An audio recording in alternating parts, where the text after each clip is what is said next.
What's up, guys?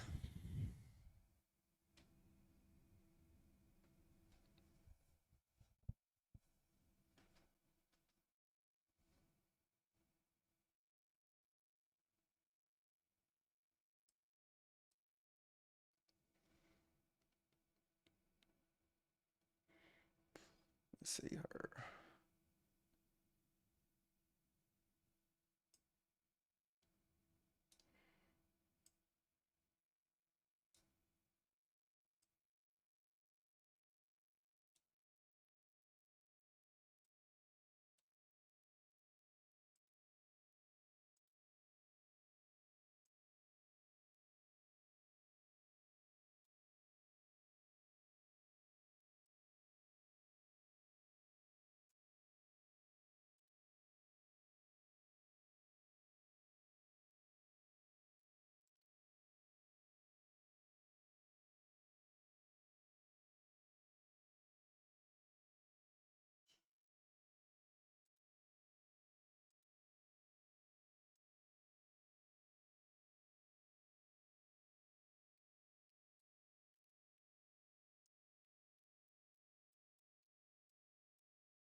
Have to get a new 5-minute candle here.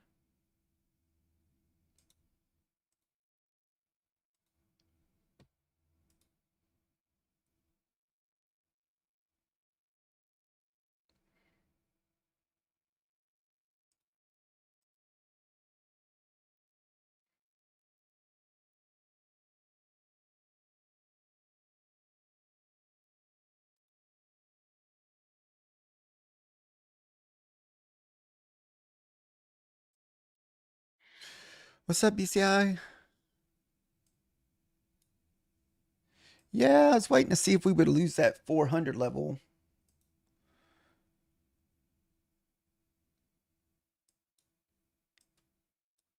Didn't want to jump in too early, just in case.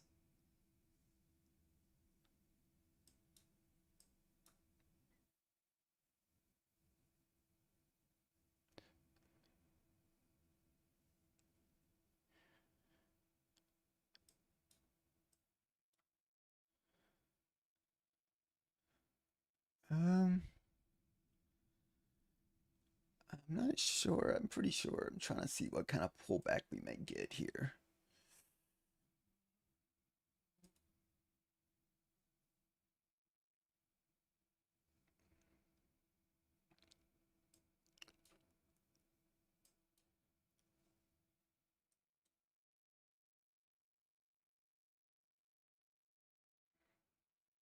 Mm,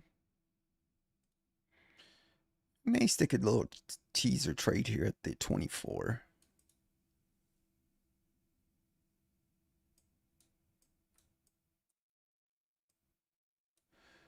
But we could go all the way back up to 45.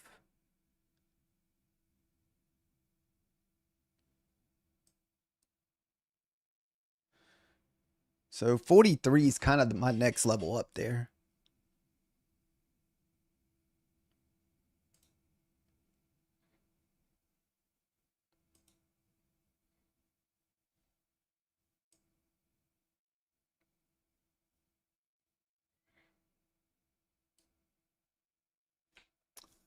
Shoot, we might have missed it here. What did we hit at? 23. Yeah, I'm thinking we might have missed it. We missed it by like not even a point too. Damn it. Because we were just looking for a quick scalp off that 24. So we might have missed that scalp.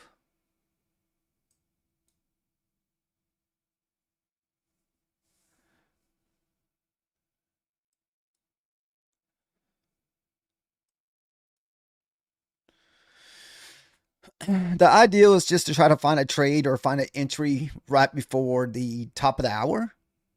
So that would be at 7:30, what, 8 o'clock or 9 o'clock?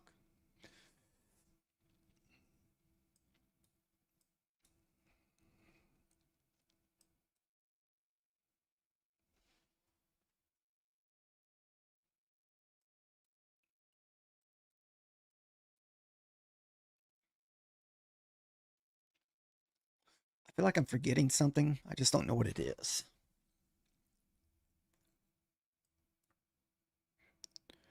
We have another pivot down at the 360s. The thing that we're bouncing off now, this level here, was from the previous day open or previous day close.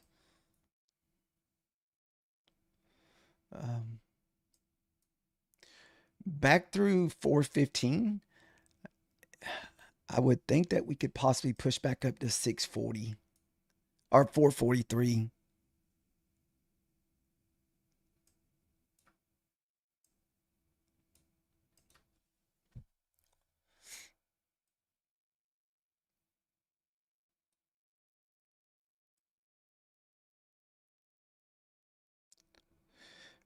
Oh, 438 short line in the sand.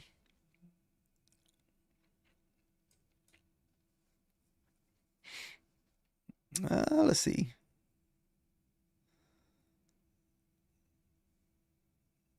We lost that 402.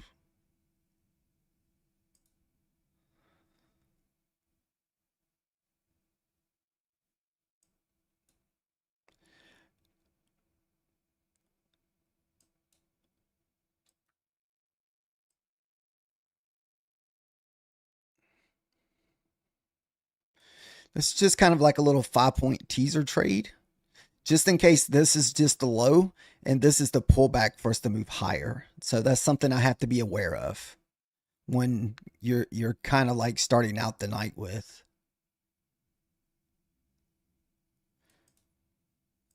So basically all I did is I hit those first 5 points, and this allows me to have like a 10 point of negative drawdown, kind of make it a free trade. So this could just be the pullback here.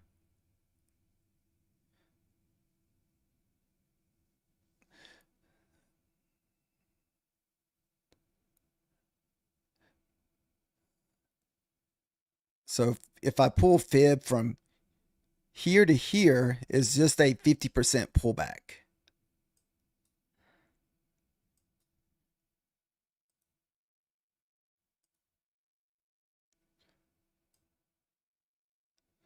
See, that's the 50 to 60% pullback there.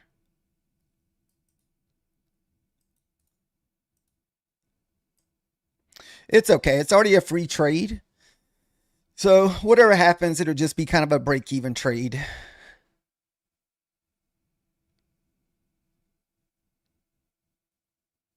Now, are you going in heavy, IBC? See, at nighttime, I definitely do not go in heavy.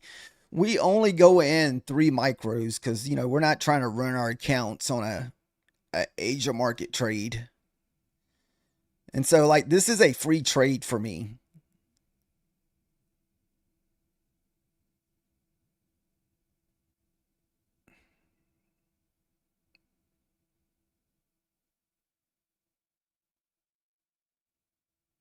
Two Microsoft.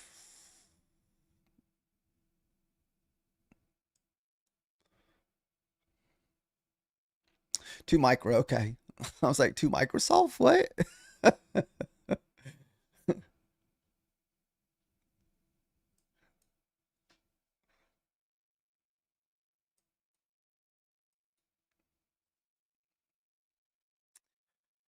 I'm going to target 2 or 365 here. Oh no, I thought maybe you were trading 2 Microsoft contracts or something like stocks.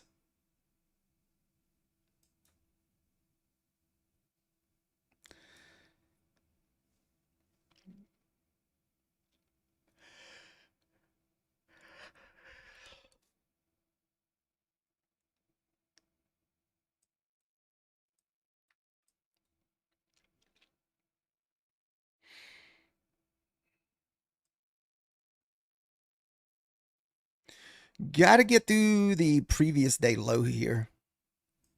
Our previous session close.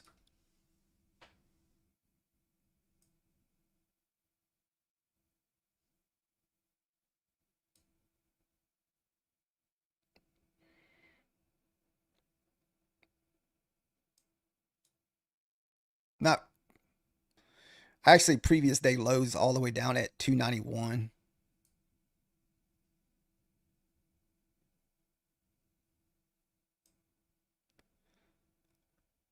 Oh, I gotta sneeze.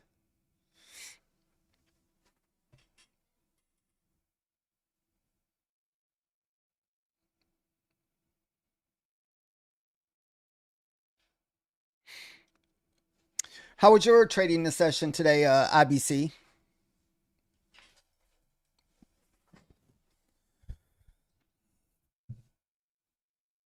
Oh, come on, James. What you got to come here and start swimming in the lobby for? He's about to block you.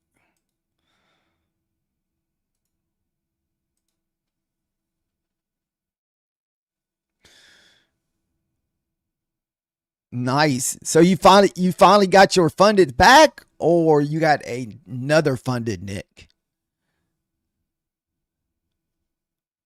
So made 200 bucks my funded, done with the funded. Nice.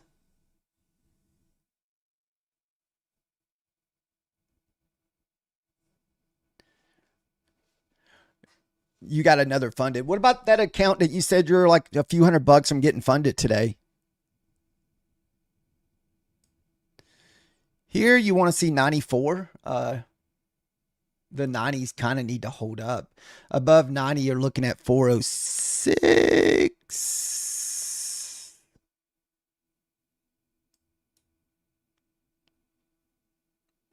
Oh, you got two fundeds? Nice.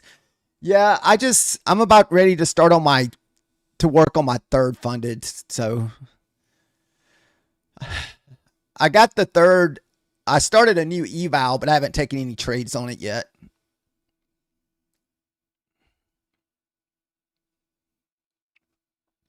Would Lucive, Nick, you can have 5 funded accounts with them, right?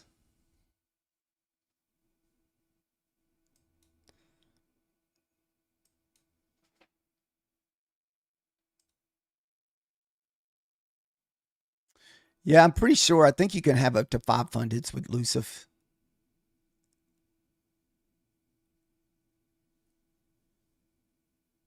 Mm.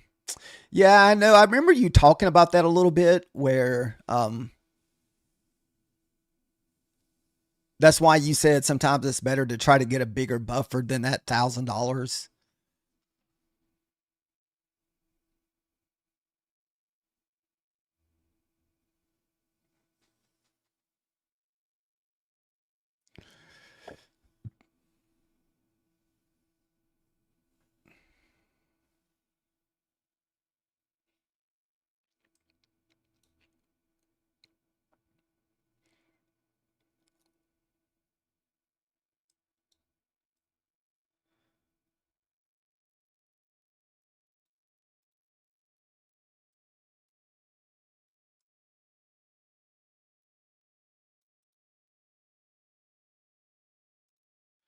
Uh, I don't. I feel like if it breaks through 406, we could be getting a deeper pullback here. And if it pushes down to the 63, we can also look for another possible bounce off of that area.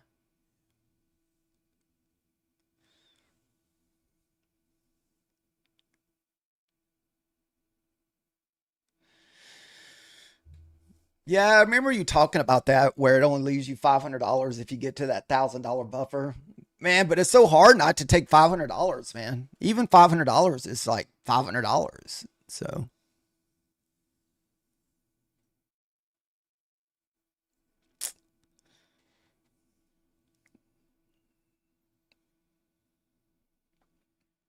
I'd probably do the same thing if I got to 1,000. So it's hard not to just go and take your money just in case.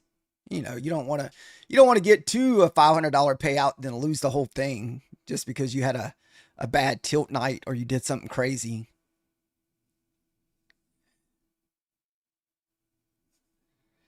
Oh, first payout in a month, you're like, okay, I know I'm gonna blow it.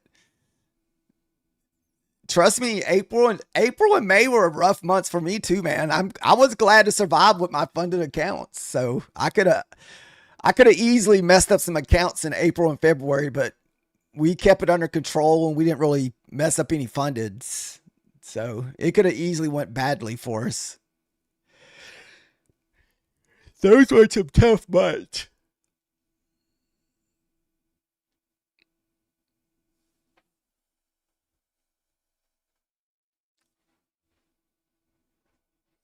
Like I'm still in the red on my one fundeds.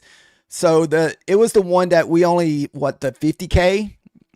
We only needed $600-700 for a payout, and now I need almost 1,000 because of it was just a rough April May. I don't feel like I ever got any contraction those months. Hopefully starting a new month, we can kind of get everything going back in the right direction.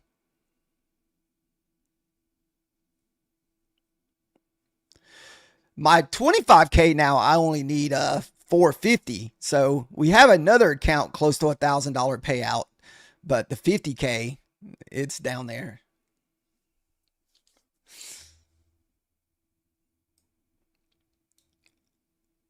I've been kind of focused on my funded futures account lately.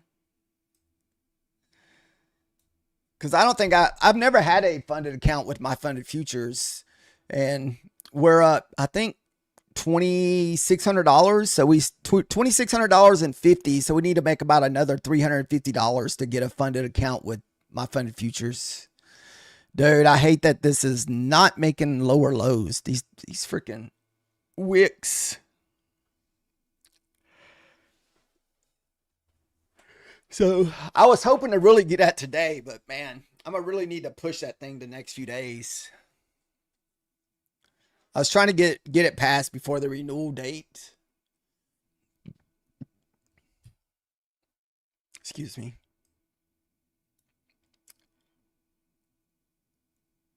Yeah, if I pass it, well, you gotta think, man. I've never really traded with my funded futures until I started streaming with them.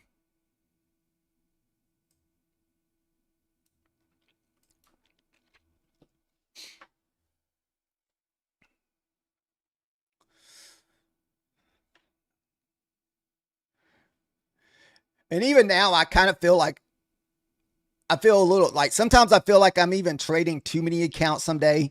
Because right now I'm kind of trading between 7 and 8 accounts, and some days it seems overwhelming because I know like today I only found 2 trades on 2 different accounts. So we got 1 trade on our elusive fundeds, and the rest were on that my funded futures account, and the other accounts I didn't trade today just because it was so choppy this morning. So it was hard to find other trades. That's the only thing that's crappy about trading so many accounts. So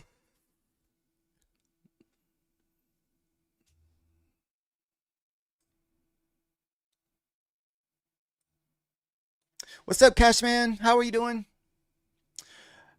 We did fine. We only made like 30-40 bucks on the fundeds this morning on the elusive account. We just basically took our 1 trade and we didn't get nothing on that runner, so we didn't grab another one. It's just pretty much the same old, same old. If we get a big win on the first trade, we're like, yeah, but if it's a losing trade or if it's a break even trade, we accept for whatever happens. So this morning's price action was so choppy, man. You could have easily got chopped up bad this morning. The range was just insane all morning long once we got stuck in that range.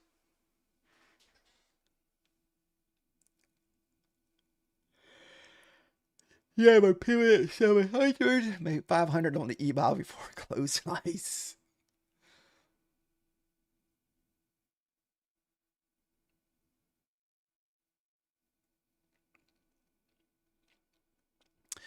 So I have a pivot sitting at 63. So this is why we're targeting 65.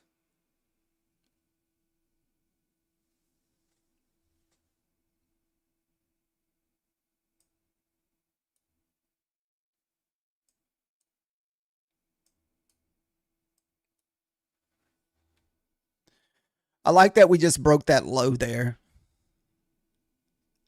Now, if this pushes back up into the 400s, we might be able to add a contract. IBC, where did you take your short from? I know you said you were looking for a short, looking for 340s. Where did you get your entry?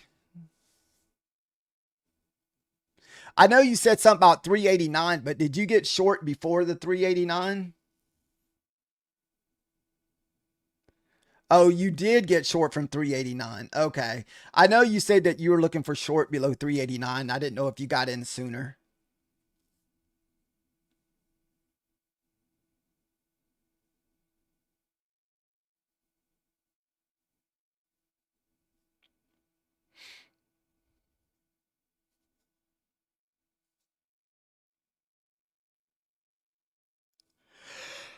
So, oh, excuse me. How much longer to the top of the hour? I'm hoping top of the hour. We got 5 more minutes, so hopefully we can stay in this contract, this trade, for at least 5 more minutes, unless it hits our target before then. Hopefully, the top of the hour will bring us a nice move to the downside.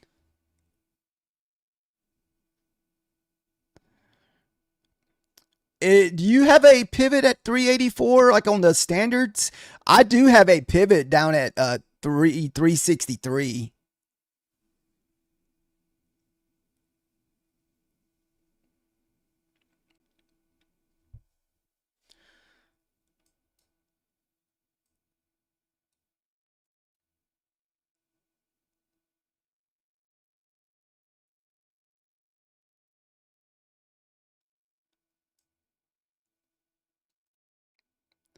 Actually, I'm just going to do 67. See if we can make it an even 30 points.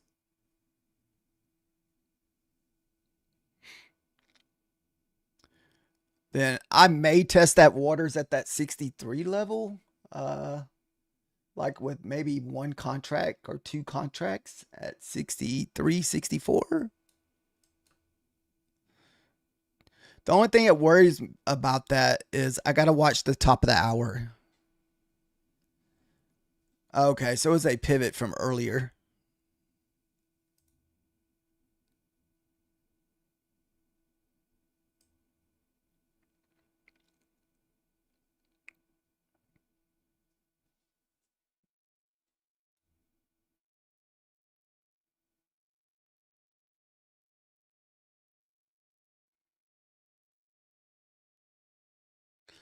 I don't want to go in with more than that.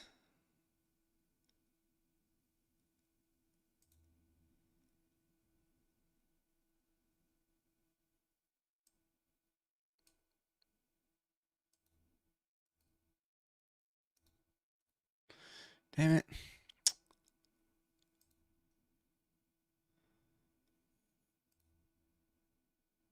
Oh, come on. Dude, that you dirty, dirty dude. 2 points, man. Come on. Don't do me dirty like that.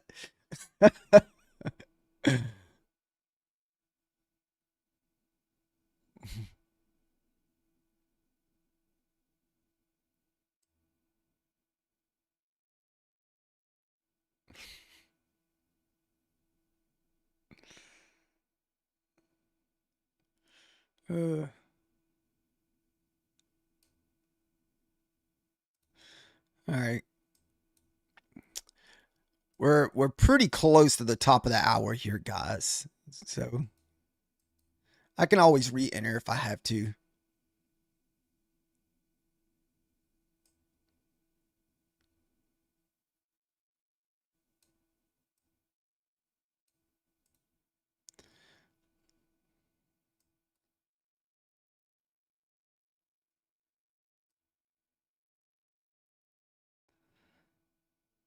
Get down there. Push. What's up, Michael? We've been in a short for quite a few minutes.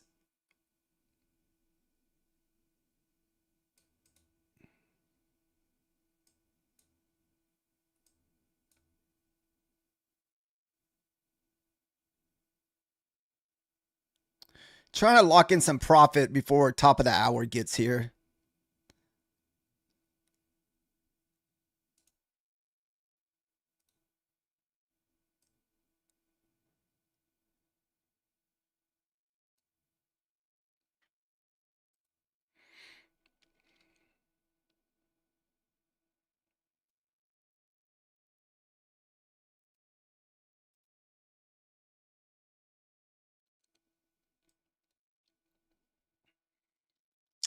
We ain't asking for much.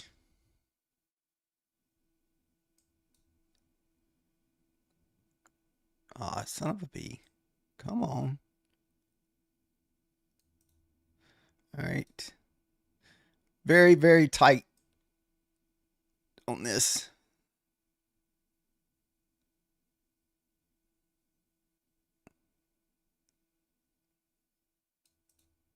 We're already at break even, guys. We're going to hit break even quick on this, just in case. It's the top. It's top of the hour, so you got to be careful. So that's why we want to break even as soon as it hits and popped.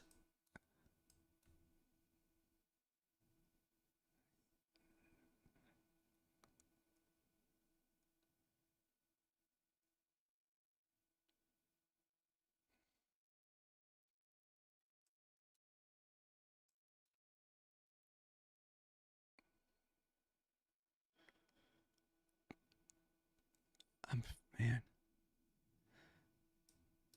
Oh, nice.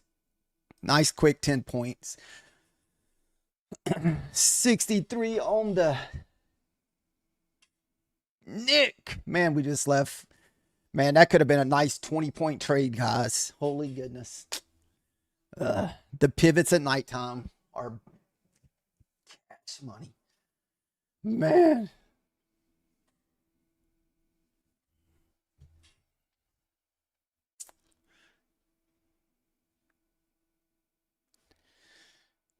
Nick, you should have told me to go heavier. You should have said, go in there with 10 micros. But if I'd have went in there heavy, that crap would have flushed so hard that I've been stuck there, deep.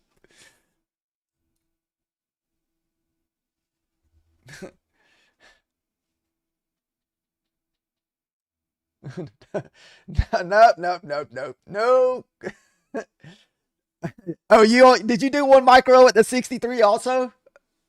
It's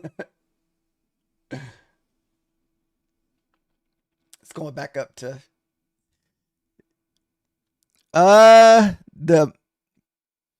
my 21 sitting up there at like 90, about that area there on that 400s.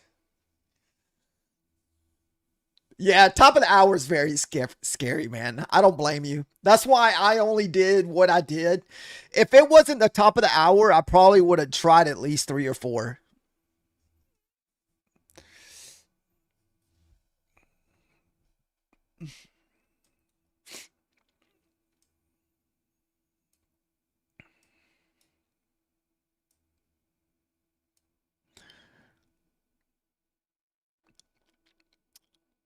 Oh, man. It's almost like, does this wick at the 40s bounce?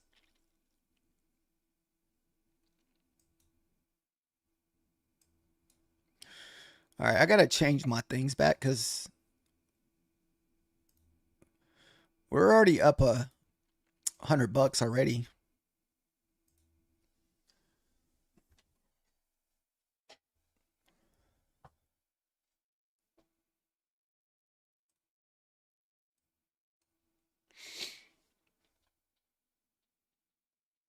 Down to 300 for the bounce. Yeah, I wouldn't. I like that move all the way down to possibly 300 to 291 at that previous day low. So, if we can print below 63 here, I will try to short below 63.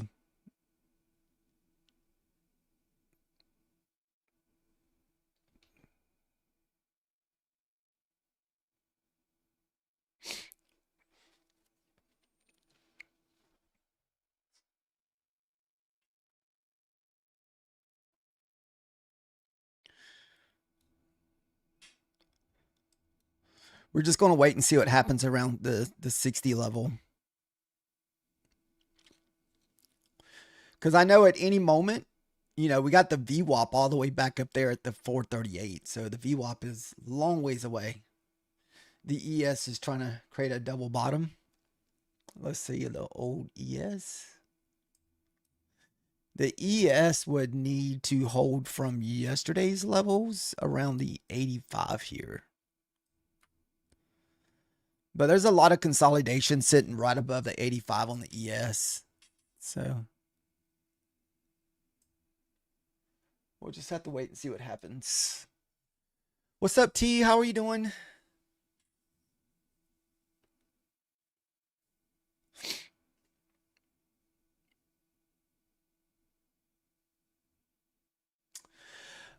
In the Asian market, Michael, I only trade prop firm evals. Funded accounts or any of that stuff, I only trade during New York session, along with a few evals. So basically, in the Asia session, I'm just trying to make profit on what usually my Beulah Knox 25K. 75 is Manzini's long level.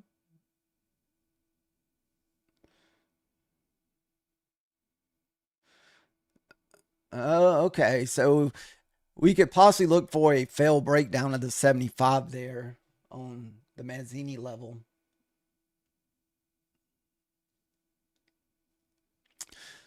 Mm.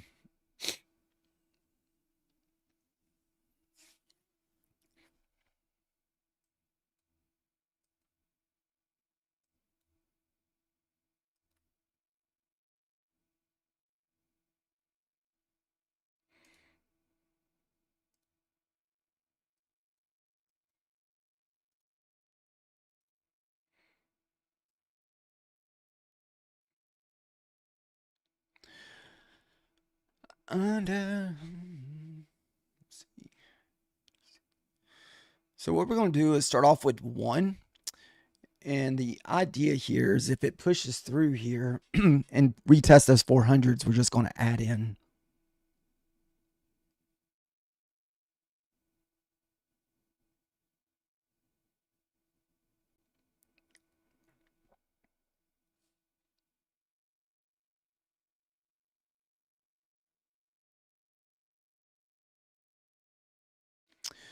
And I want to say 24, 25 would be kind of my line in the sand up there. So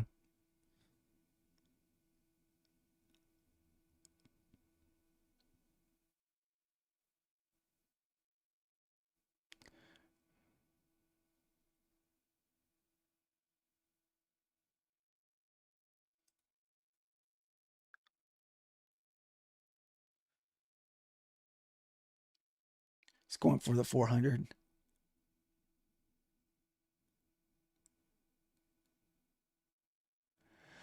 I think it really depends on where you're at in your trading journey. If you're new to trading, I usually don't ever recommend cash accounts. I think prop firms are great for new people learning. Like, I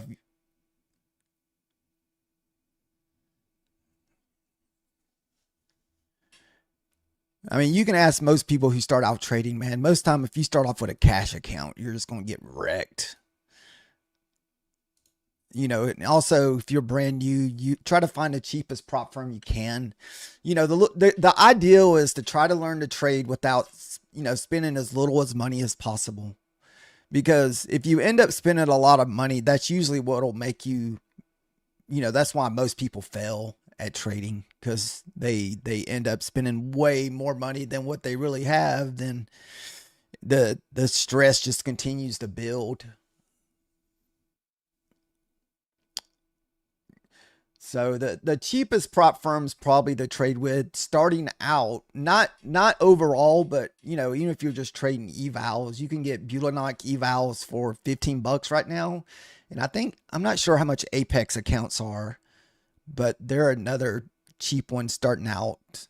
Now they do have some other prop firms that are, that middle of the range, where you're going to probably spend between $50 and $100 kind of all in fee up front though, but you got to pay it up front. But you're not guaranteed a funded account with the upfront costs either.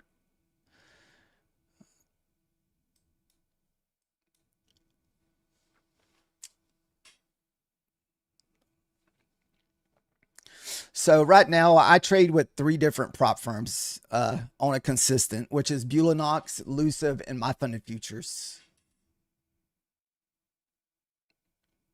Right now, all my funded accounts are with Bulinox and Elusive. So between those two prop firms, I have 8 funded accounts. I got 6 with Bulinox and 2 with Elusive. But with Bulinox, I'm only allowed to trade 3 at one time. So I just constantly trade those 3 along with as right now, the 2 Elusive. So we're hoping to have a My Funded Futures funded account tomorrow or the next day. I'm hoping tomorrow.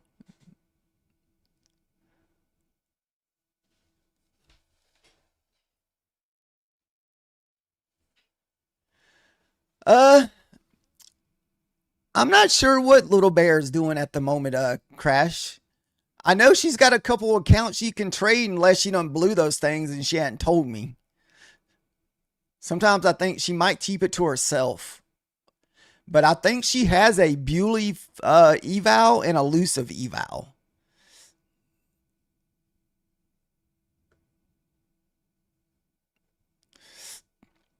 So we're still finding support at that pivot range, guys, at 63. So that pivot's been offering some nice little bounces.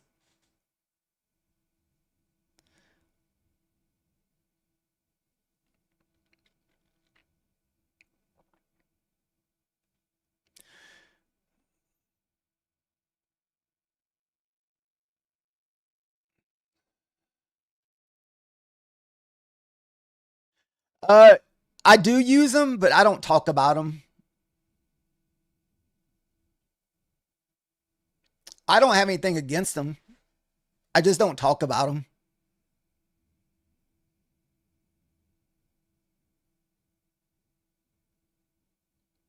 I don't really.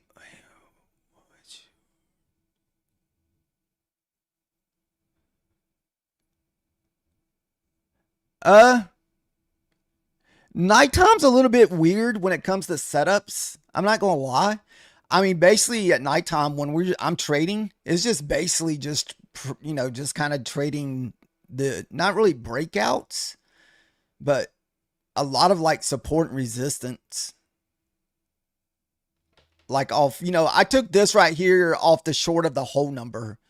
So nighttime, you have to wait for like pullbacks. So to me, I found like that's the easiest to trade in nighttime.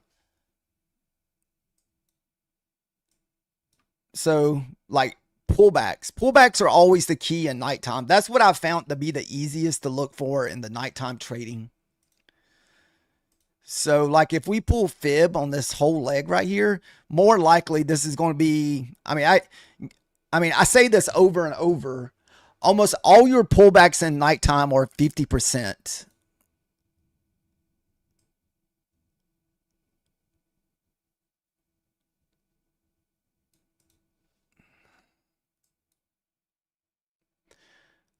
I'm waiting to see if the 400 is going to hold here because I don't know how far this is going to push up before we get any kind of pullback.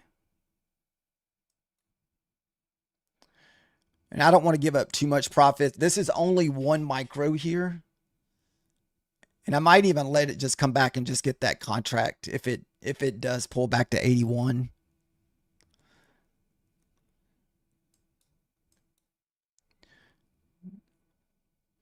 The ideal is you wouldn't want. I guess we can pull fib on this and just see if where the 50% is.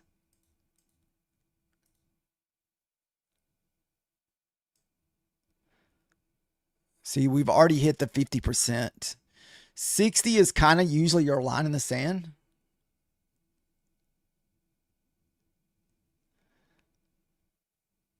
So you should get some kind of resistance here at 94.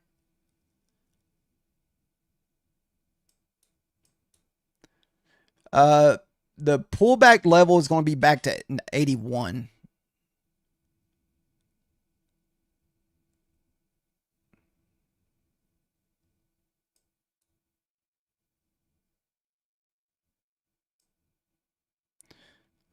All right, so we just lost the 90, working on trying to lose the 94. If we lose the 94, we're probably going to be going up to 325. I mean, 425.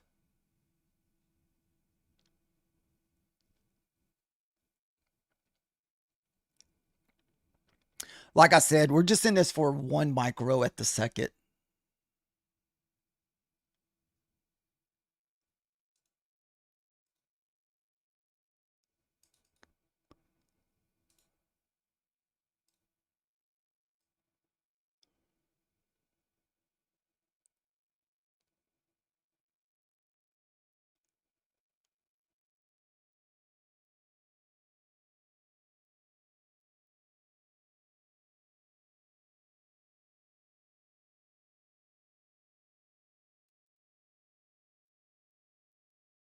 Mm-hmm.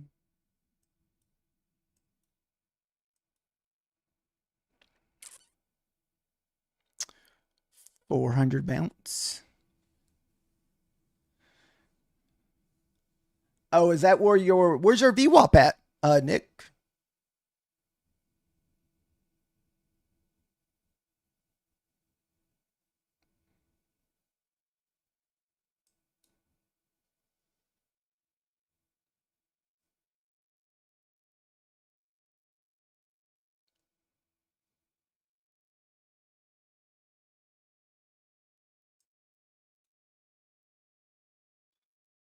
Uh,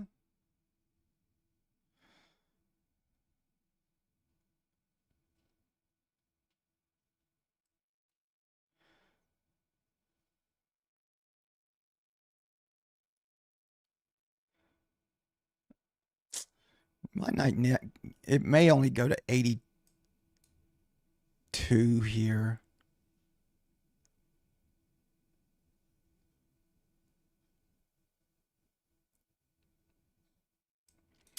Like I said, we're only in this for 1 micro at the moment.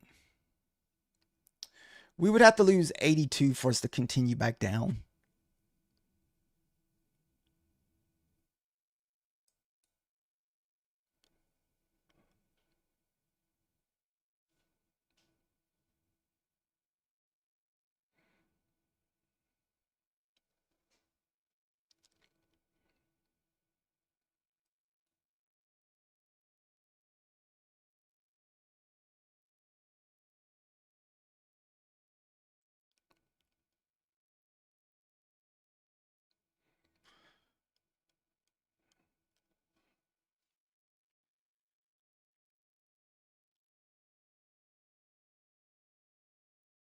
I just don't know how far we're going to have to pull back before we even go down to. Oh, you thinking 430s? I know. I don't even know if I want to hold this up to that level.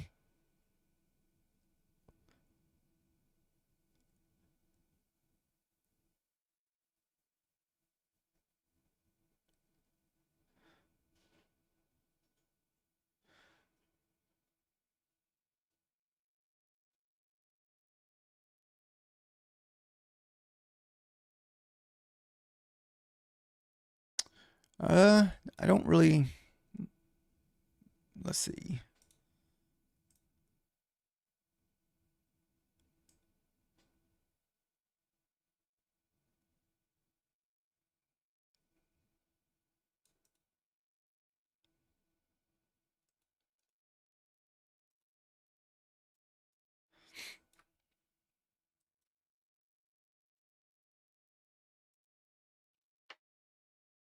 Two more minutes.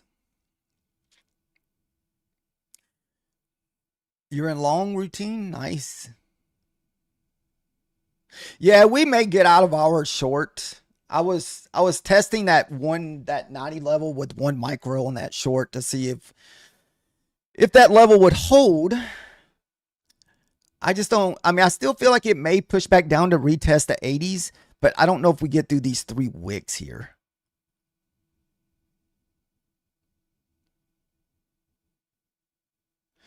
Yeah, it's gotta for longs, it's definitely gotta hold the 80s.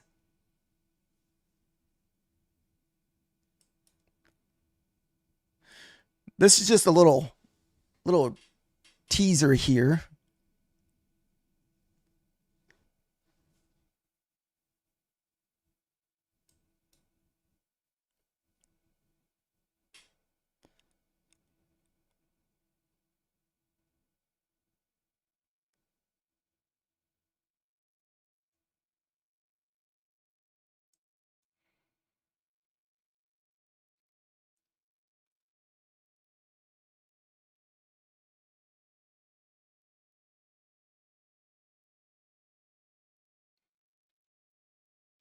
And we may only give us 10 points. If it starts pushing back above 400s, we'll just close it.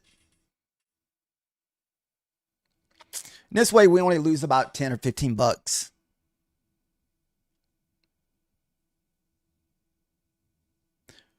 Remember, guys, nighttime, we stay kind of small. You don't want to run your accounts in the Asia market. It's very easy to be on the wrong side sometimes in Asia market.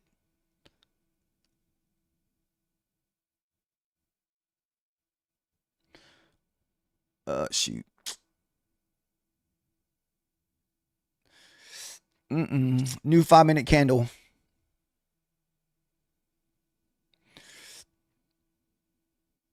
So usually whoever wins this next candle is which way it's going to go.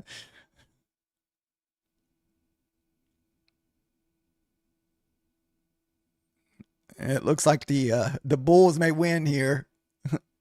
Blast off incoming. Oof.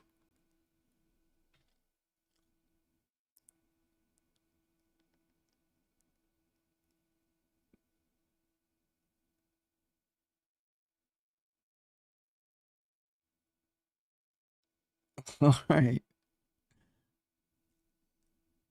Might have to close our micro trade here, guys.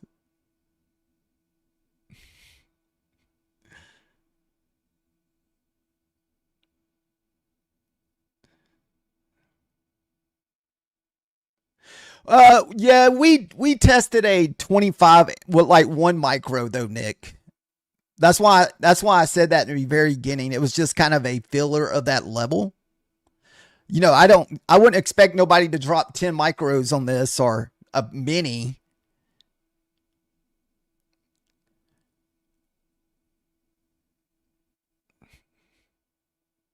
I hope nobody's dropping a mini on this stuff.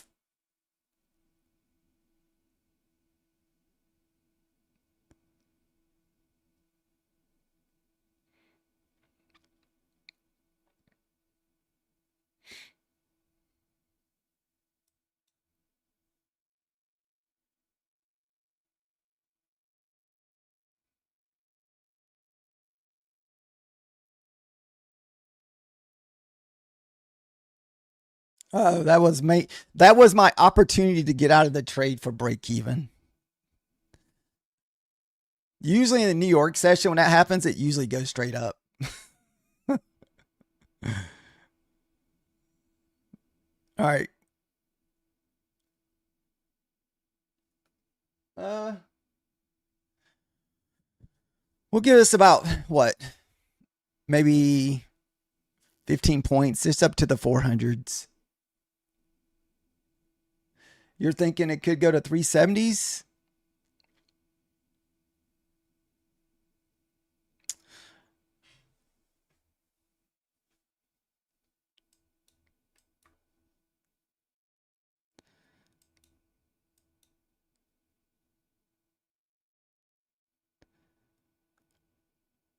As another opportunity to get out of the trade with no loss. It's going to have to lose the 82s. I'm hoping at least get an 82 retest down here. Okay, there's the 50%. Oh, there's your 370s. It took us out of our 1 contract, so it don't matter. I wasn't really sure, so I was just happy to get out of there.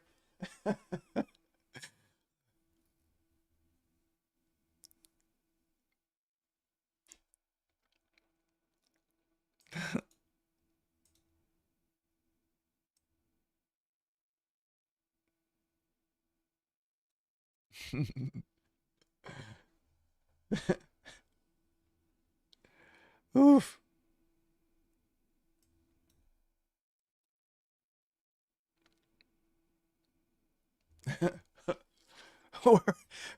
Did you get short heavy? Dude, stop getting short heavy over there, Nick. Hopefully you wasn't short heavy over there. Oh my goodness.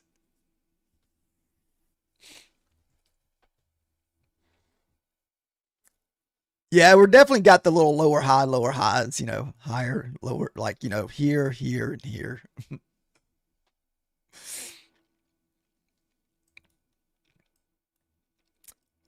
Over there, over there getting a little.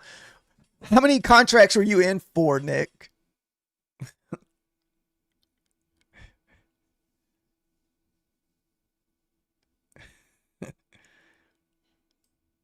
Goodness. Okay, you're long one micro. As long as we stay above 63, I like long still. We're about to have a new 5 minute candle. I wouldn't mind this being but like I said, until we break some of these previous highs, man.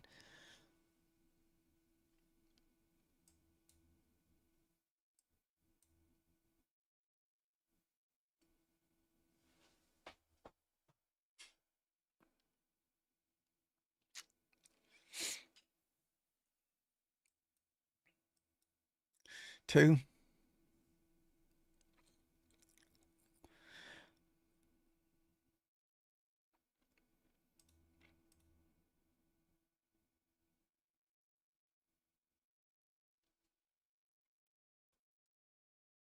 Now, if we close below 63, I will try to short below 63.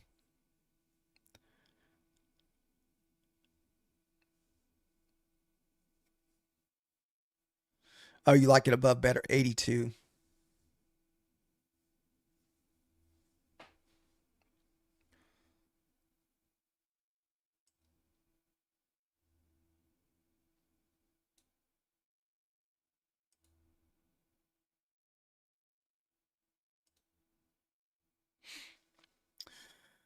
Now we're just kind of sitting on our hands, guys, and just kind of wait a few minutes and just see what happens with this next 5 minute candle with the 63 level. 75 is your support and resistance on the ES. So,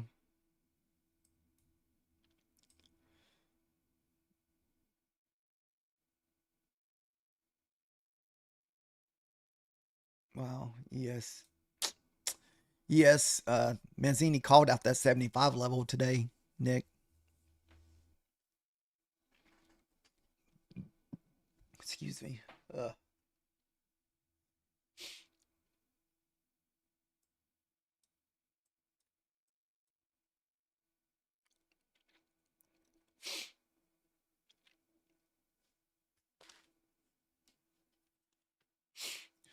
Oh, you're saying if we get back, oh, you're thinking we get. Yeah, there has been a lot of resistance at that 75.80 on the ES.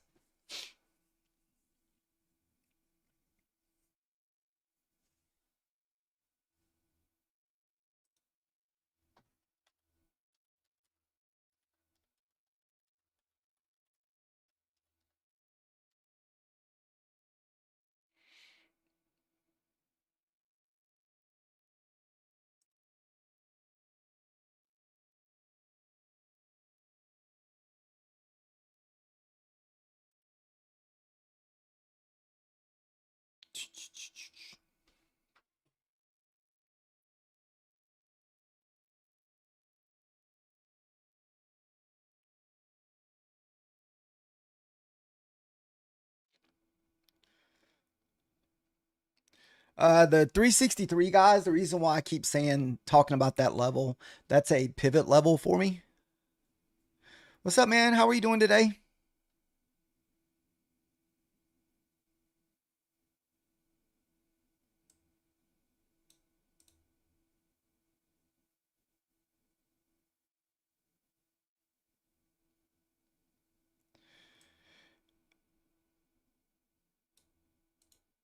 Did you hold that short today?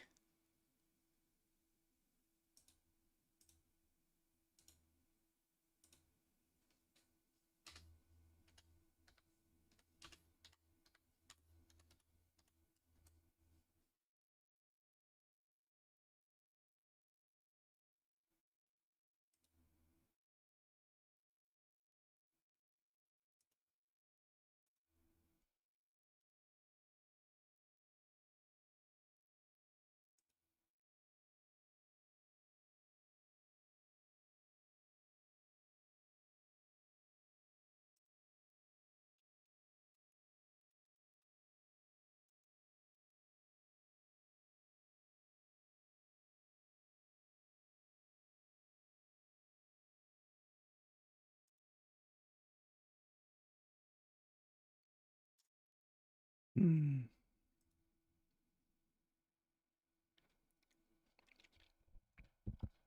We're just gonna go with the tall cock. Can't pronounce that whole name, but we're just gonna go with tall, if that's okay. All right, so we're still kind of bouncing. Wow, that was a pretty wild looking candle. What?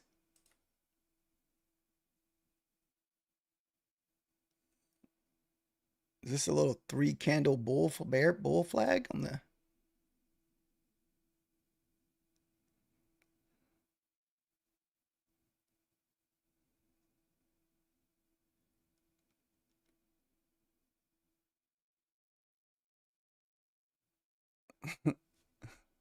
Yeah, no, that was a pretty wild looking fake out, man.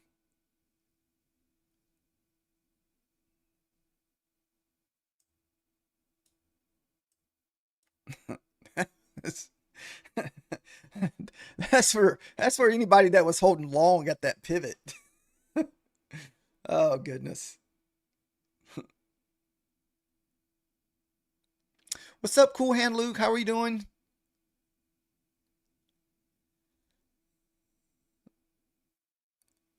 Oh, you ended up longing today. Okay.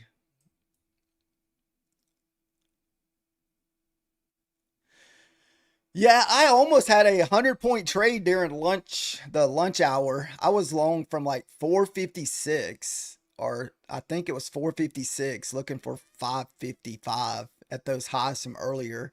I got stopped out at 516. Then I walked away. Then I went back and looked at it, and this thing just went straight up like 150 points, man.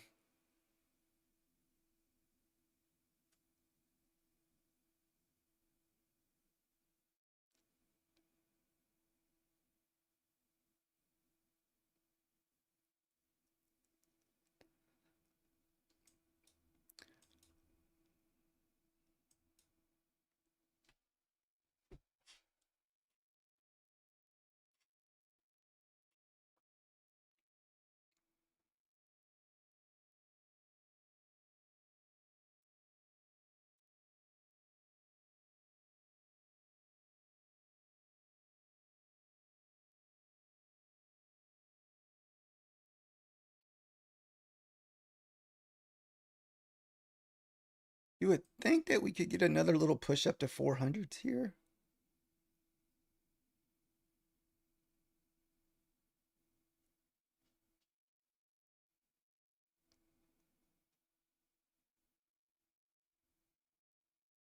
Stop dude out for sure on the ES.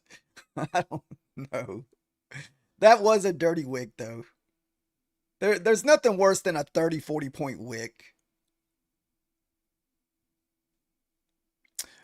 Same here. I will be short bias if we lose 63.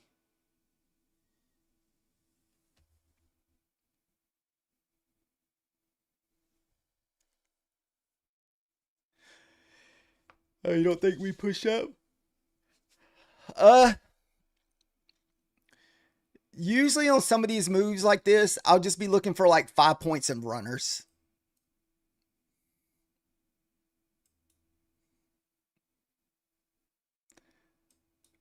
For longs, you definitely would have to get through 403, 406, because we have yet to touch those levels.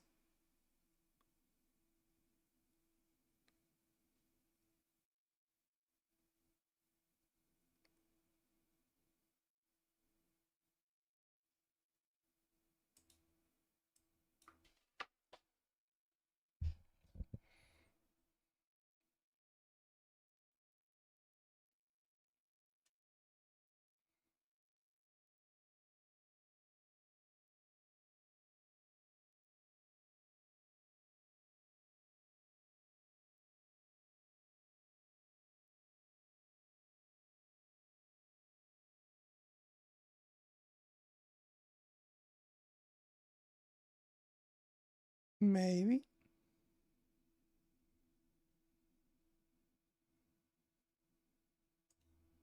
All right. Uh, Jumped in a little bit late.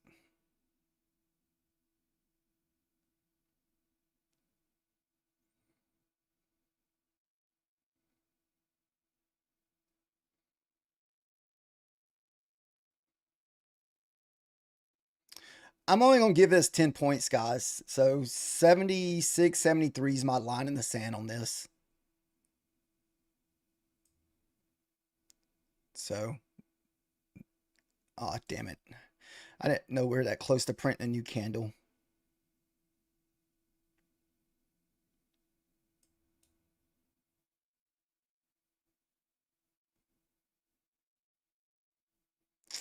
Damn, this thing could come back down.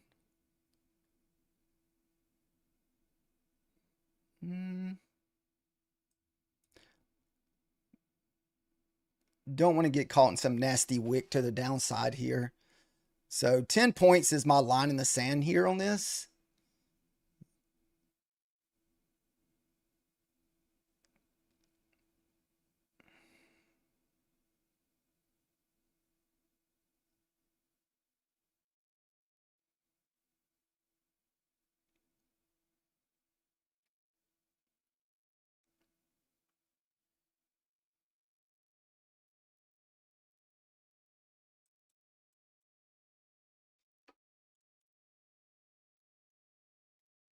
Like I said, this is my line in the sand here.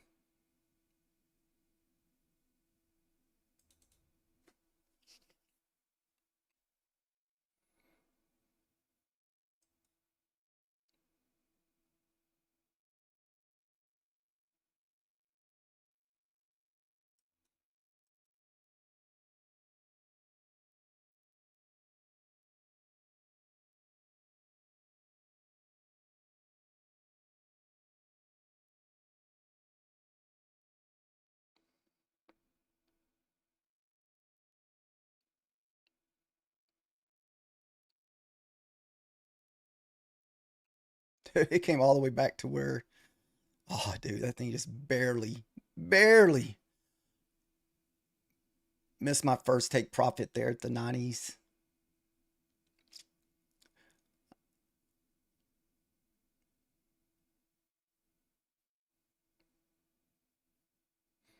Sorry, I'll look at the chat in a minute, guys.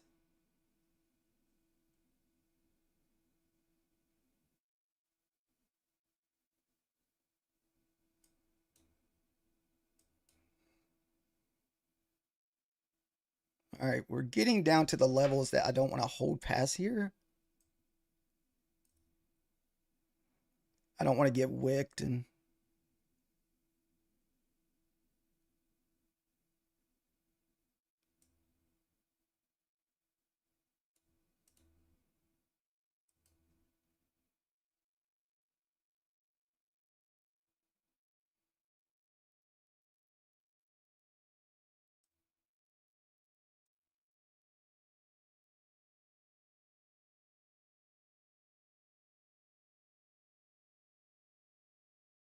no.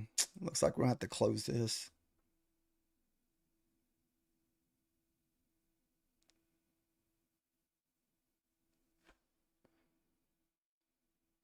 Oh, did you wrap in short?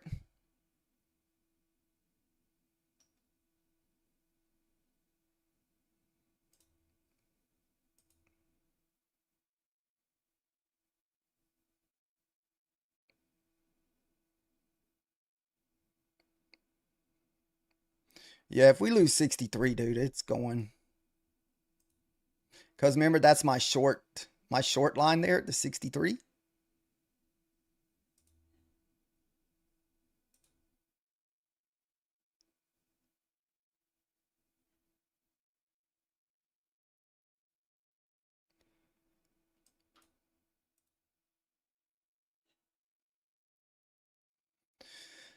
The last line of defense is here, guys.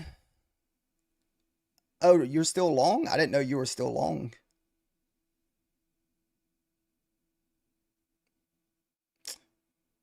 Yeah, if I can't hold it past 63. We'll just have to close it if we lose 63.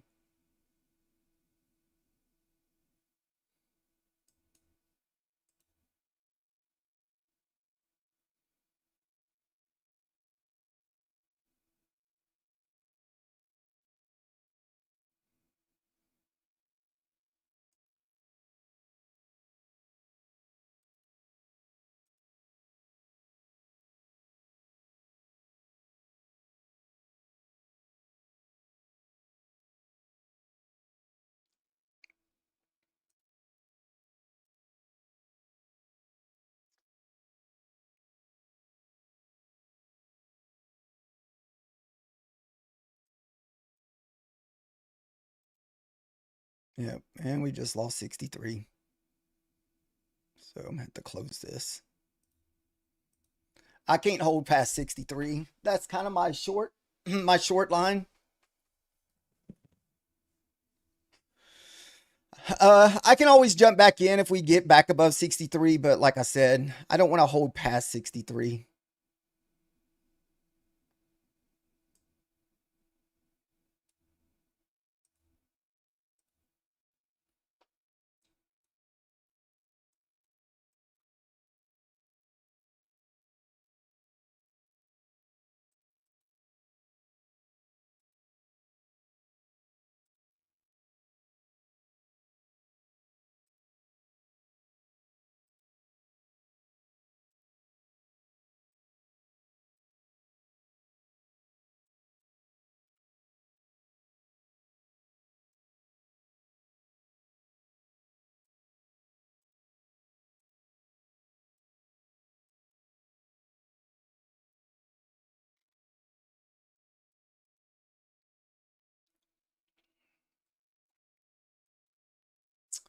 Ooh, this thing might have chased me out.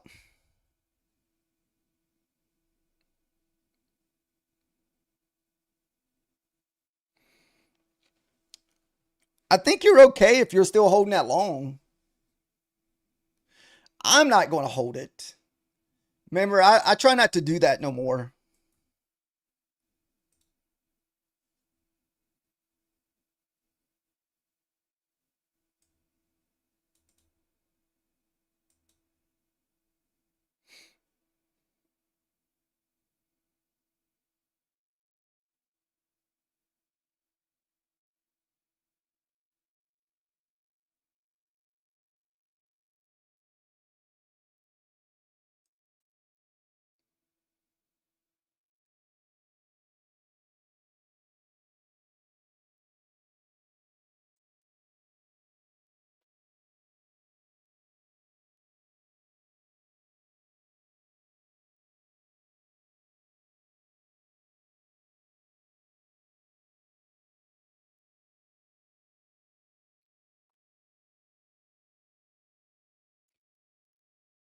Could turn around here.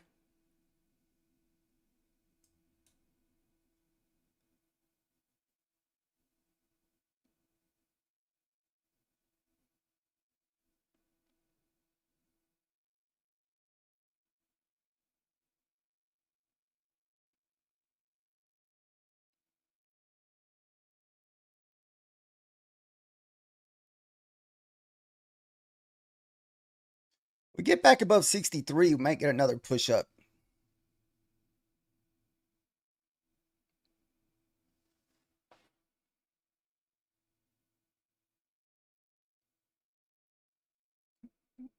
What the hell was that? That is so dirty. Oh my goodness. That is dirty as fudge.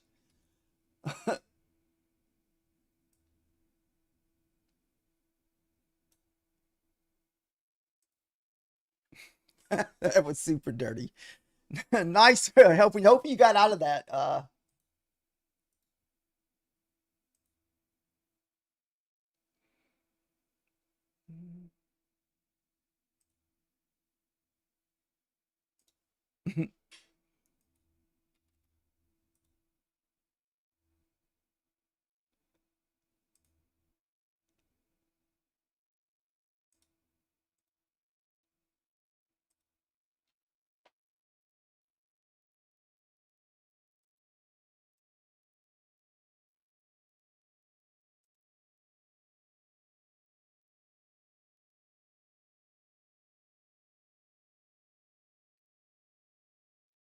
That was such a dirty candle.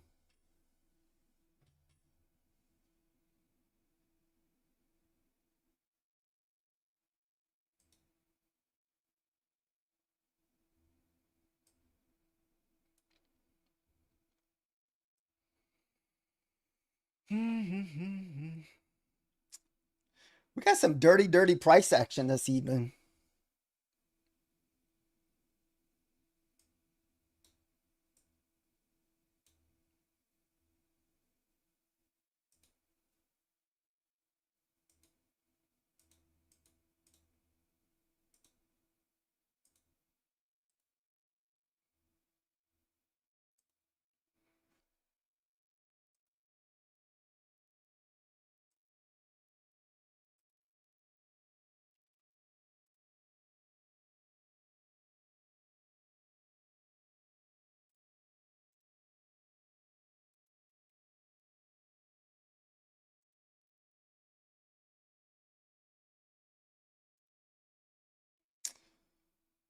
This thing's just wrecking people on both sides.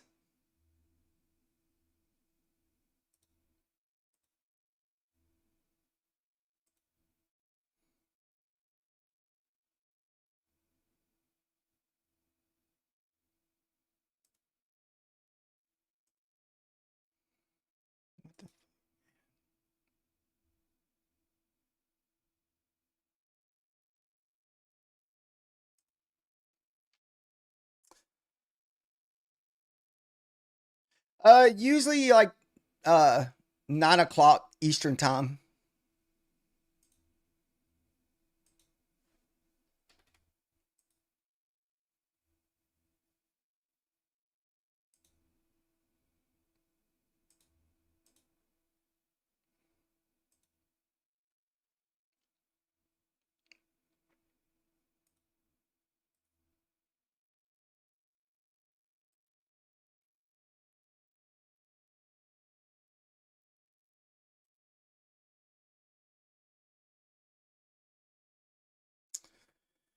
Now this thing wants to go down. So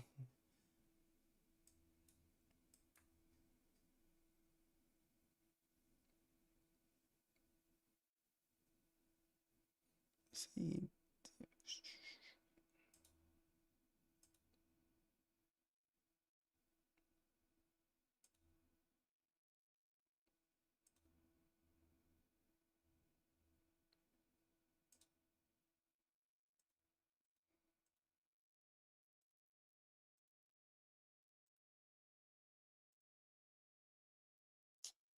Dun, dun, dun.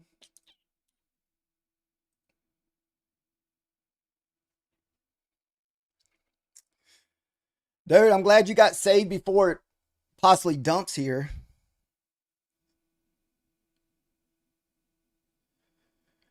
You don't know how to trade your Ripnik accounts, Lamb?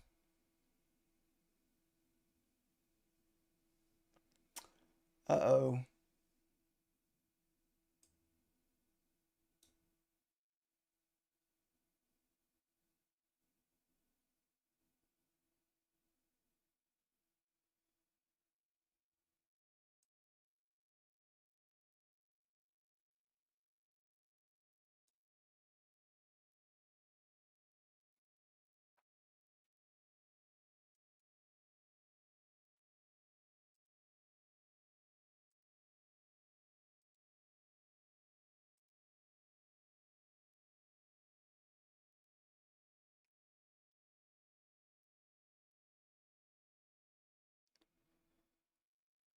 Um, I am Prophet. Was it from where do you see I am Prophet from? I don't see that name nowhere, Nick.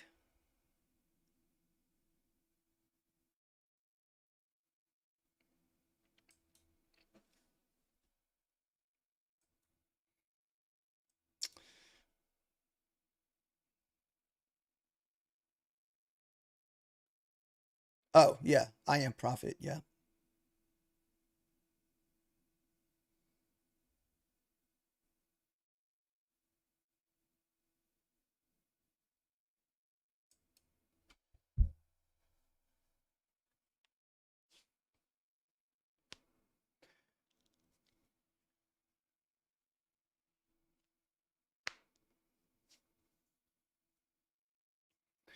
Oh no, I think what issue are you having with your Ripnik account?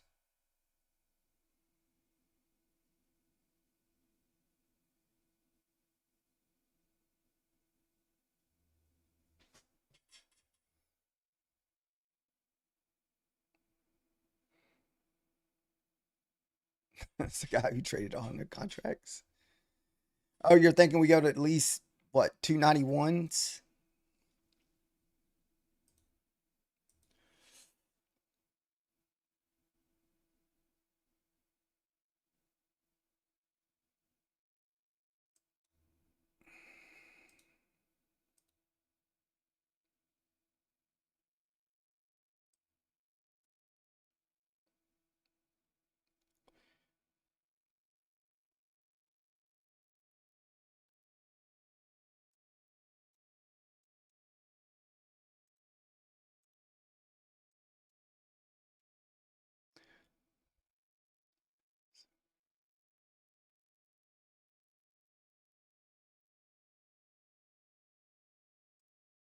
Let's see here.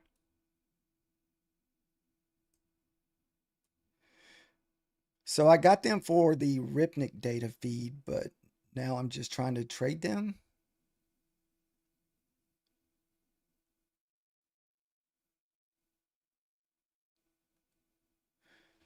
Huh. I don't know. Is that with the elusive I am profit?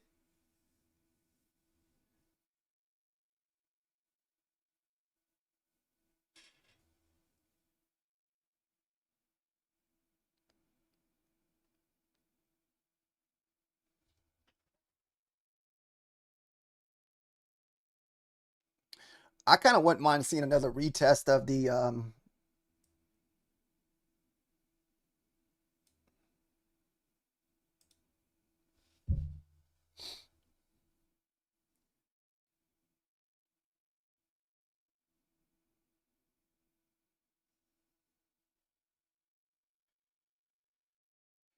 oh, you have one from Apex and one with elusive.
Okay. Let me see what you're saying about that. It says you have one from Apex and elusives. I can see it's going to 295.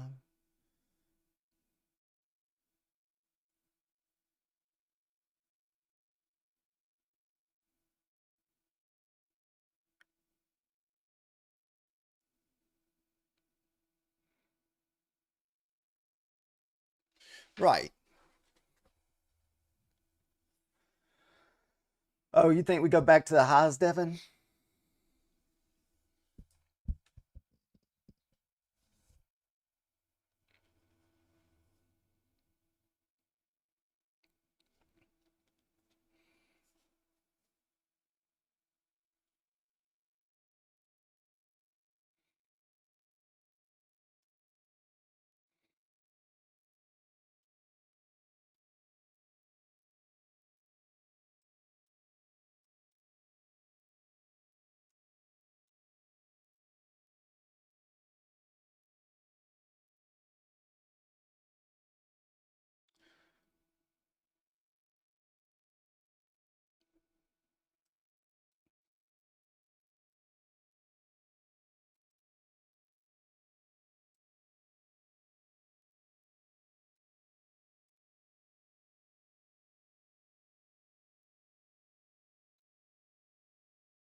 You got out of your long, right, Nick?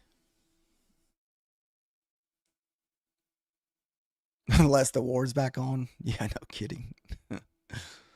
Who knows with that stuff?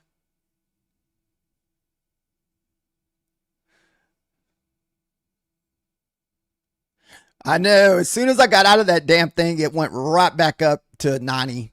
So, son of a bee. I could have got out of that crap. But it's hard to predict a freaking 30-point candle to the upside.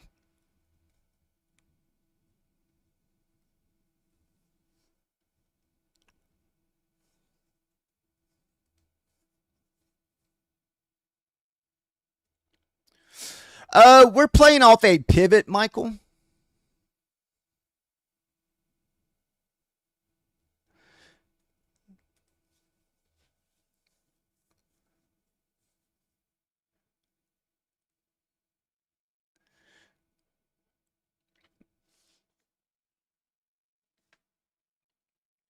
Yeah, I try not to even hold those trades in the nighttime no more, just in case.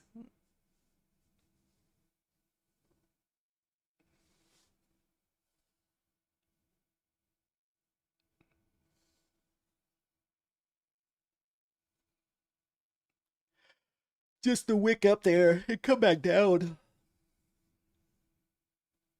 Oh, you got your sell stop at 370 and take profit at 310?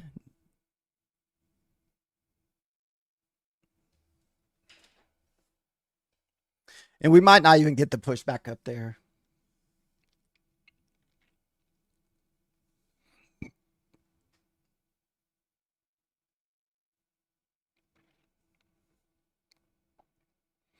It looks like it just bounced off this wick here at the, what, 350s.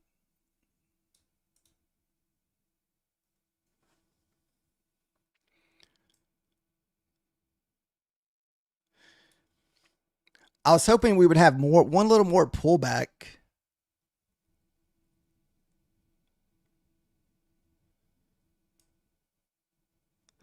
Uh, 575. That is a Manzini level, Nick.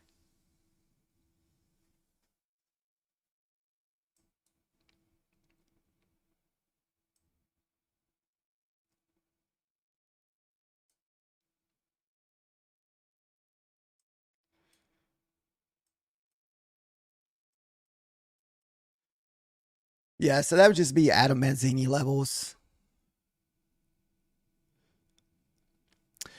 Yeah, I wouldn't mind seeing 291. I just don't know where I can get into a entry to possibly even take it to 291 to the previous low session down there.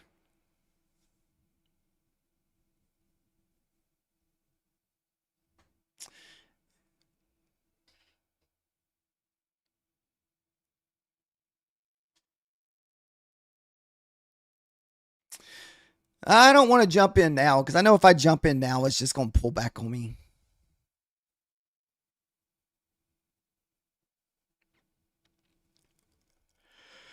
Looking for the breakout.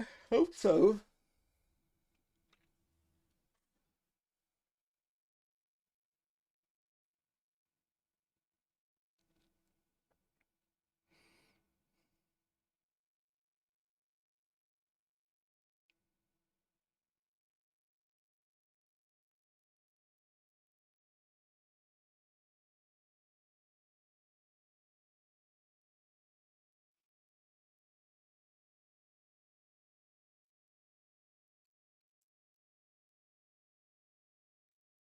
It's going to go without us.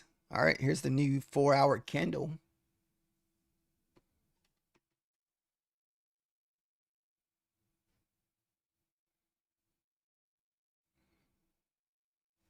Retest.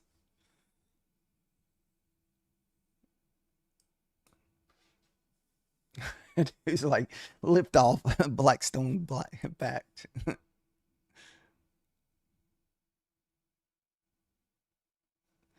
221's target liquidity from the new. Yeah, that would be a nice run, man. If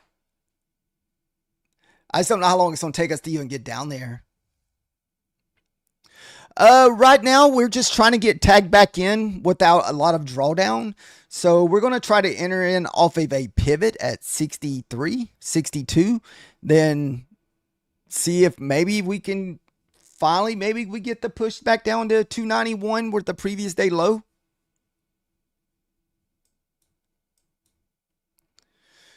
But it's also kind of getting into that time of the zone after 10 o'clock where it can get really, really slow. But we have been having some nasty little wicks, though. I mean, this is what, almost a 40-point wick to the downside. Pop back up. The same thing here. We hit in the 50s, then wick back up into the 90s. So we've been getting like some crazy 30-point candles.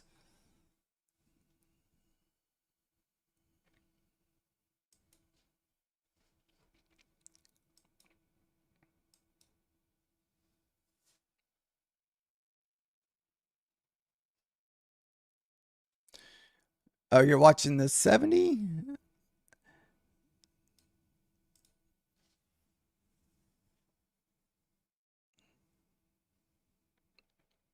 Oh, are you in long, lamp?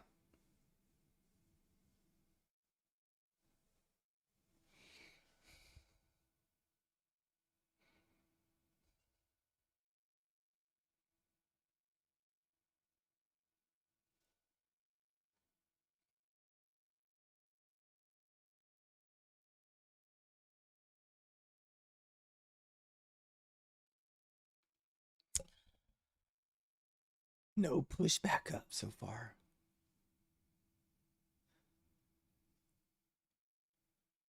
Hmm, I don't think the ES will get back up there.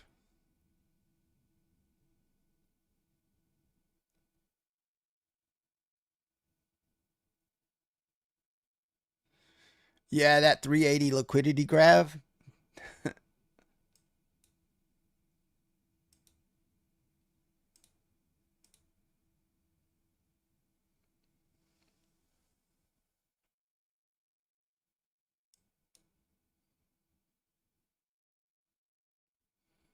Hmm,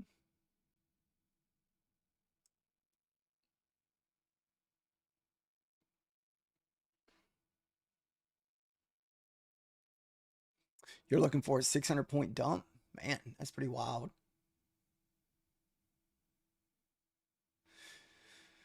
I don't know if I'll be waiting around for the 300 hit unless that just happens in the next, say, 30 minutes to an hour. So we're just going to be just kind of just sitting on our hands until then.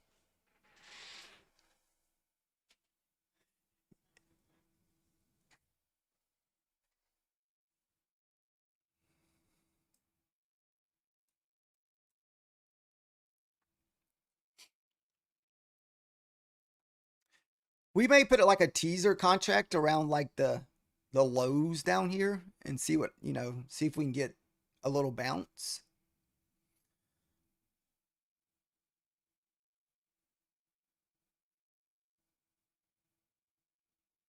You're backing up the brick truck. Oh, goodness.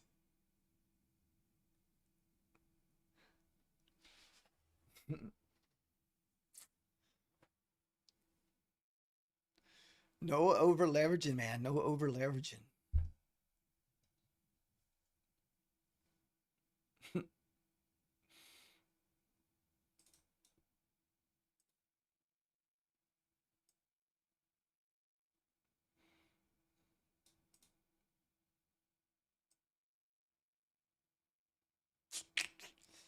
Ooh.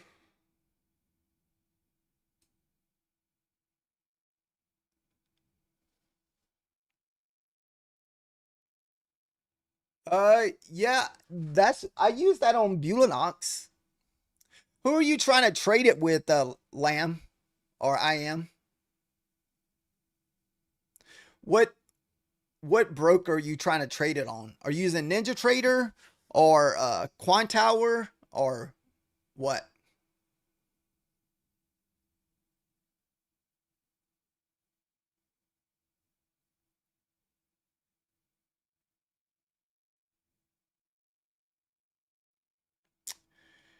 Did you go to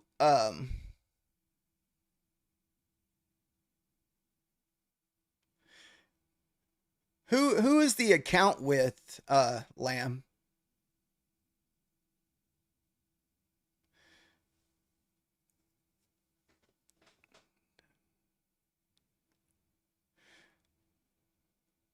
You have a Mac computer. It's just a web app.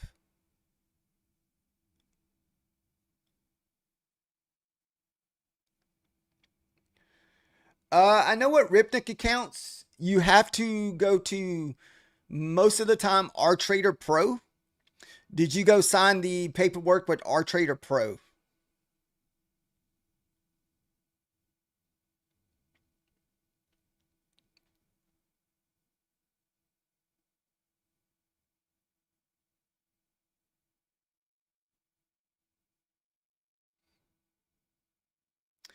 So if you got one with Apex, you if it's a Ripnik account, you have to log in RTrader Pro to sign the non-professional agreement. So basically, you're just saying that you're not a professional trader.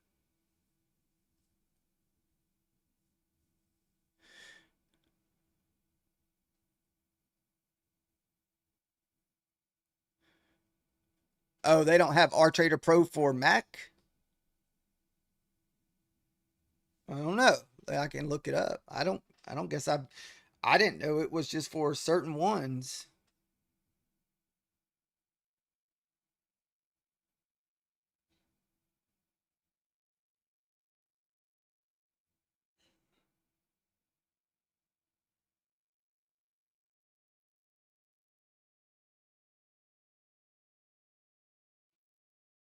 Oh, well crap.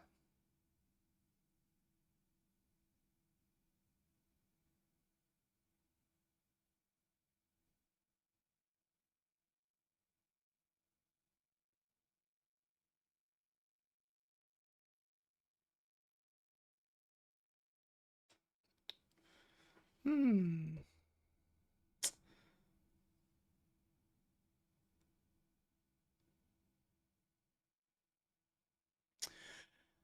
I'm not really sure. I just know with a lot of these prop firms, you have to sign an agreement.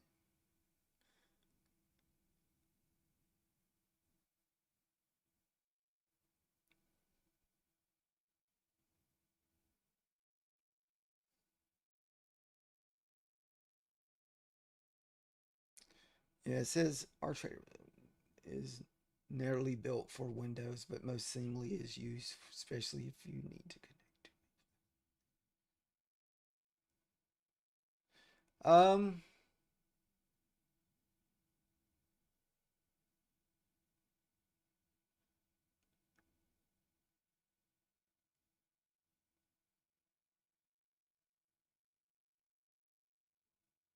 huh.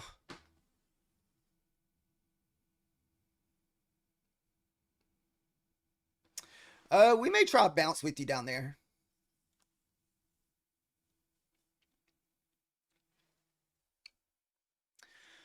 I guess I'm not too much sure about the with the Mac.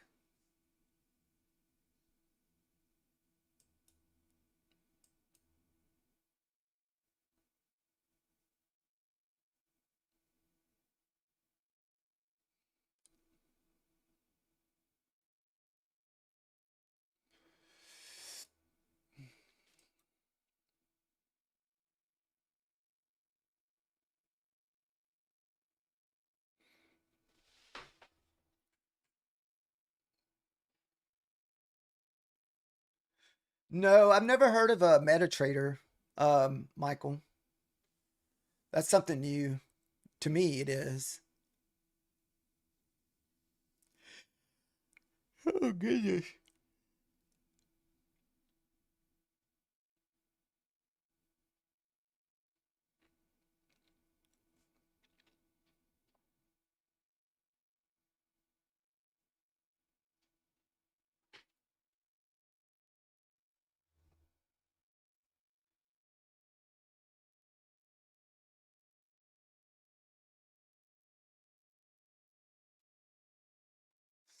Says you're bear on the midterms, and I traded both sides.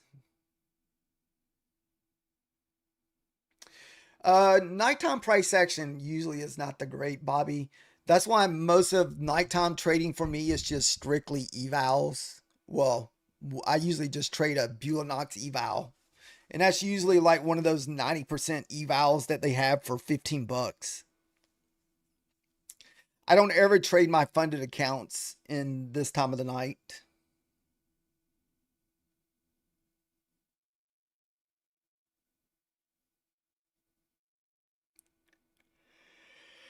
So, oh, excuse me.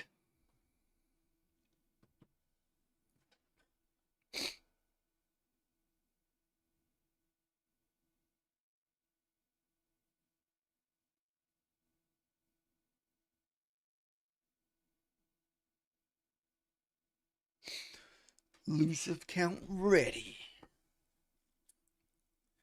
Let's see.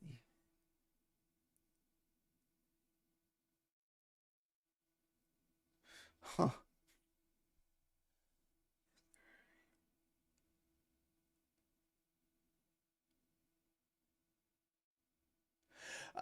Kotang, I think it's 30 days. So if you let it sit dormant for 30 days, I think they close it.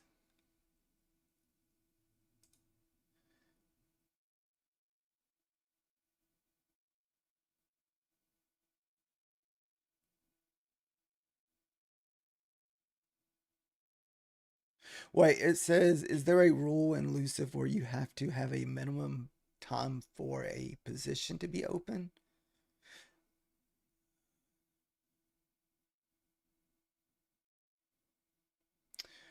Or maybe I'm not understanding. Sorry. I mean, when you open a contract. I don't think so. I'm not aware of a rule.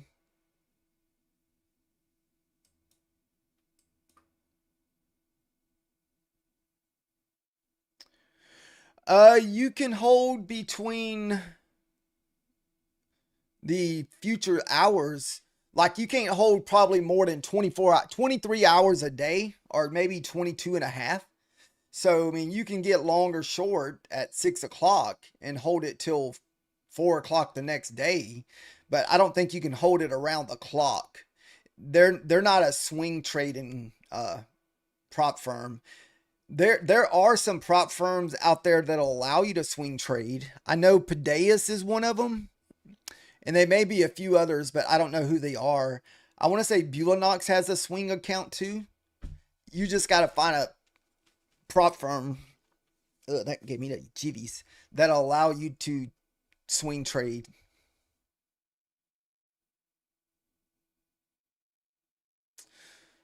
Wow, that's pretty wild. Hold for 1 year.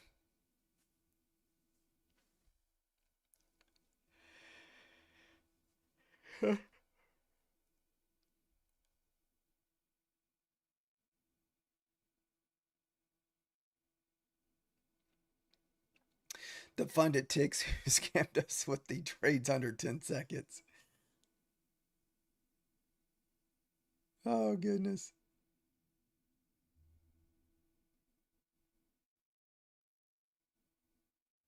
Okay, so Devin, he says that MetaTrader is a prop firm that'll allow you to hold swing trades. I only swing one way, and that's straight to the bottom.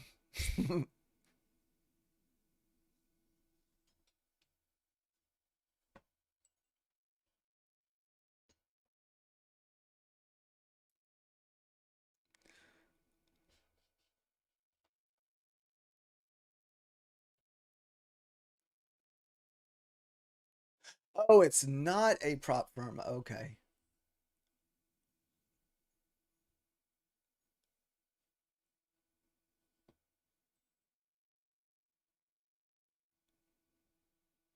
Oh, wait a minute.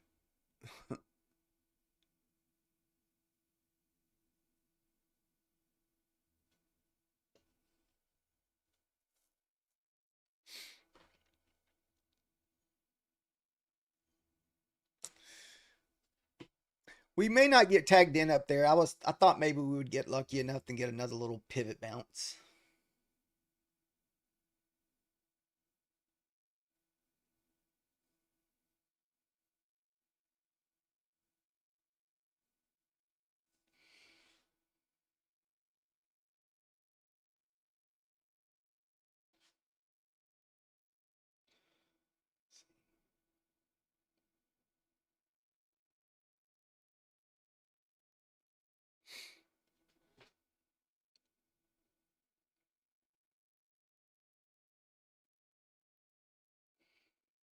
I don't know.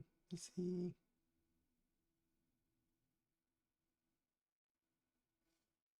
Oh well.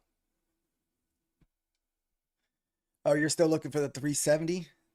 370 would be a nice bounce.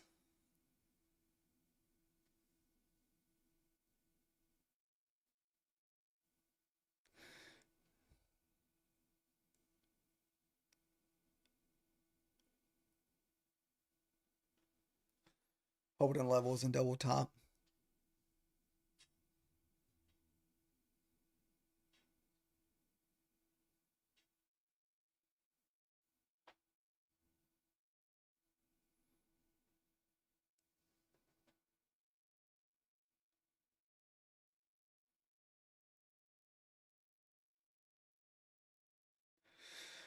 I don't see anything wrong with the your 70 hit, Michael. Let's see. The Asia wants the New York liquidity.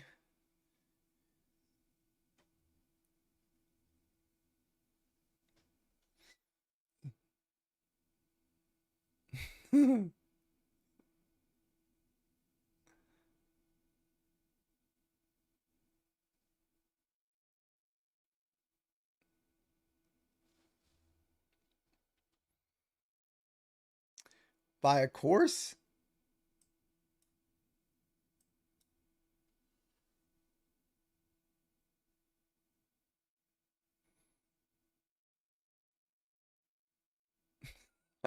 Oh, you're telling him to buy a course to learn uh, Chinese language. Okay.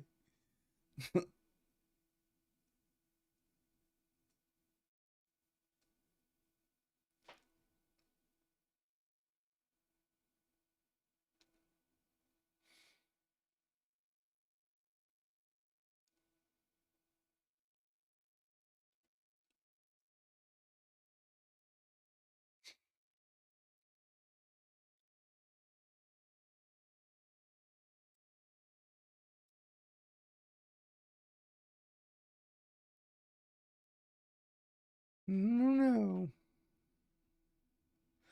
Let's see where the 50% of this move is here. Is it there?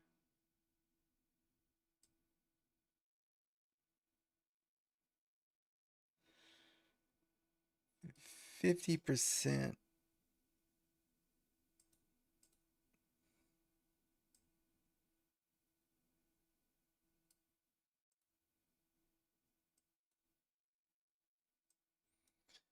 Oh, you bought the 220? Nice, man.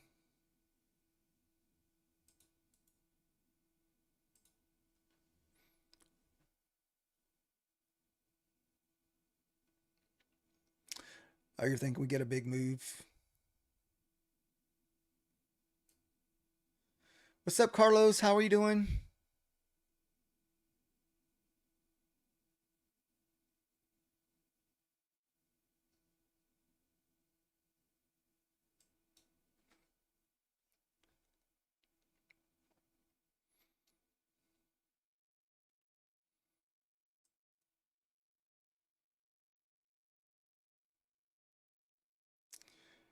Dude, if this thing ends up just barely missing us and going back down, we'll just close this because I won't take it the third and fourth time.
Hmm.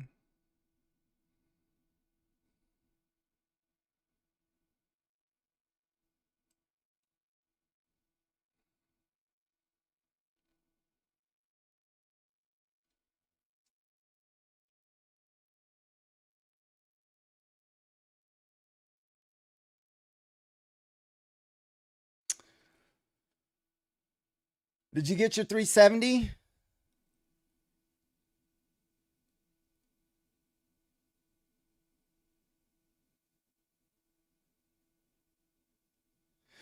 I was shorting off the pivot at 63. There was one guy, Michael, he was shorting the 70.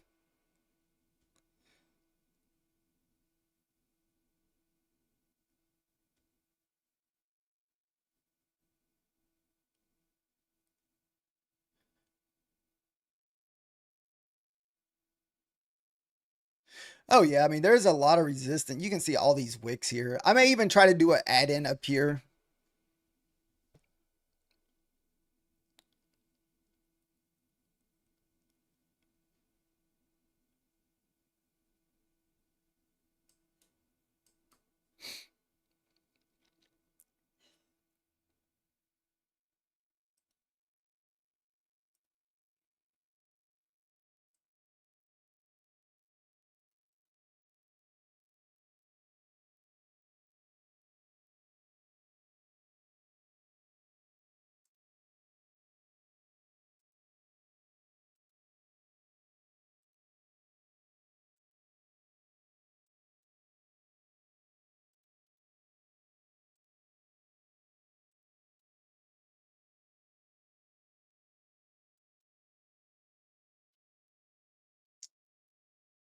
Gotta lose the 45s here. We lose the 45s, we should get a nice push back down.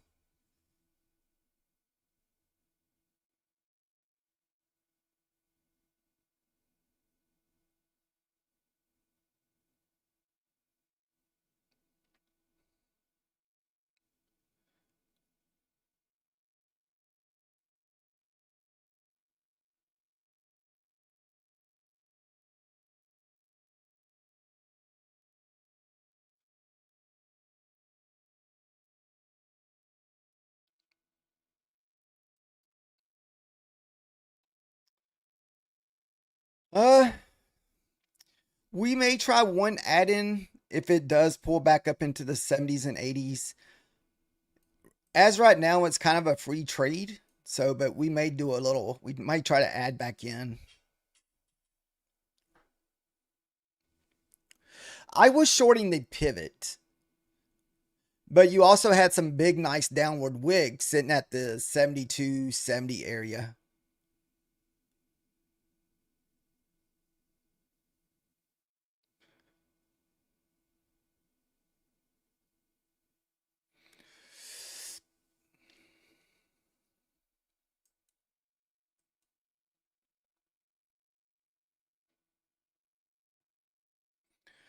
I'm not convinced of a short until we lose 44.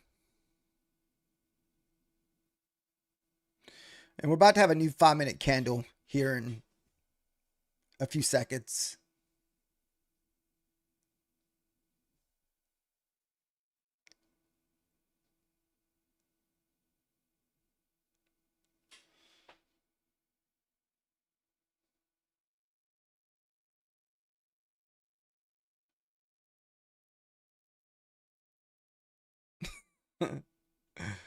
Oh, goodness.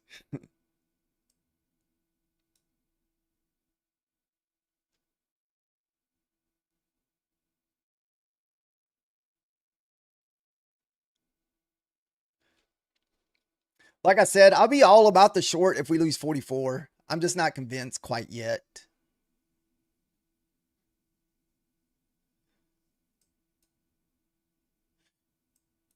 I only say 44 just because that's the 50% pullback.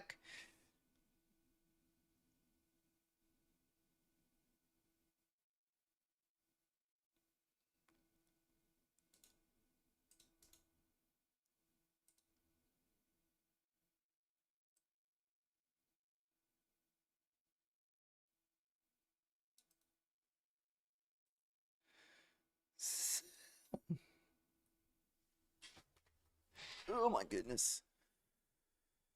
Oh.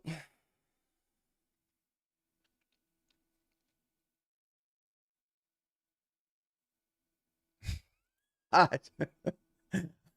I don't either, man. That's pretty heavy at nighttime. You get easily wrecked.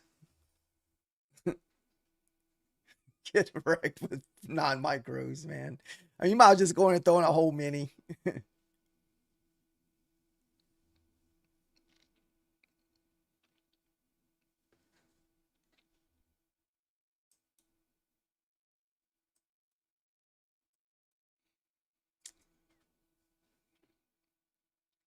Like I said, I won't be convinced of a short if we cannot lose the 45, 46 area. That's the area that we need to lose.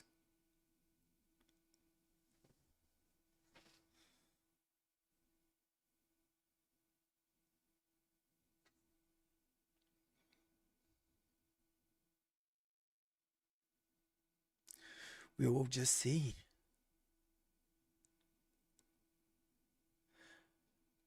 I think it's a good chance to get back down there to the lows if we lose this 45, 44 area. You can see we just bounced off it once.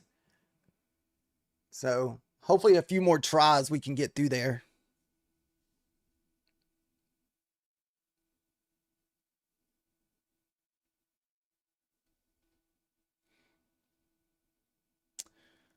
No, 45 bounced. Come on, get through there.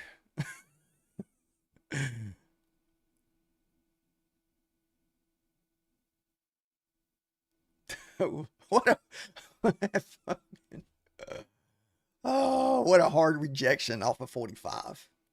Man.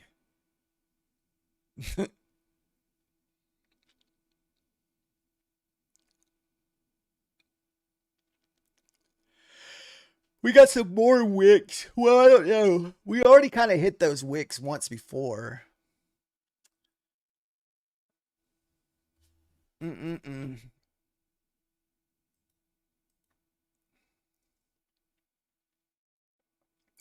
Need to trap some shorts in.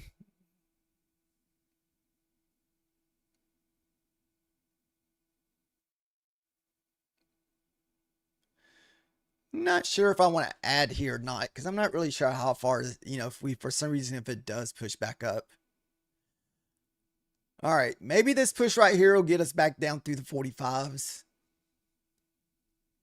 Or we can just go down to the next wick, which would be 41. So if we do push back down, it's probably just going to bounce off 41.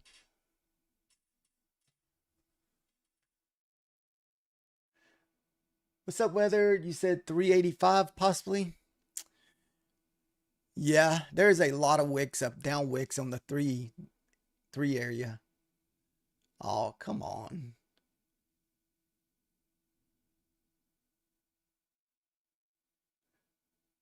See, now we're going to have to block Maria. She's spamming the chat over here.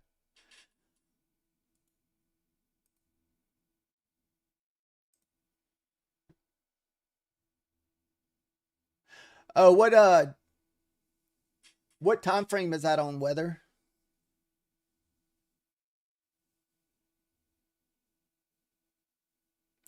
The 44 was a good spot to get a nice little scalp in. If I wasn't short, I probably would have considered that 44 bounce with you. I don't know. I almost want to close this and just re-enter. I mean, I don't know if I want to sit through drawdown, even with the runner here. If we get through 63 here, because we can always re-enter.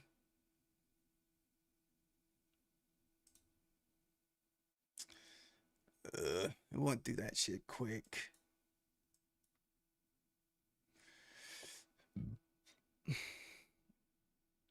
Uh-oh.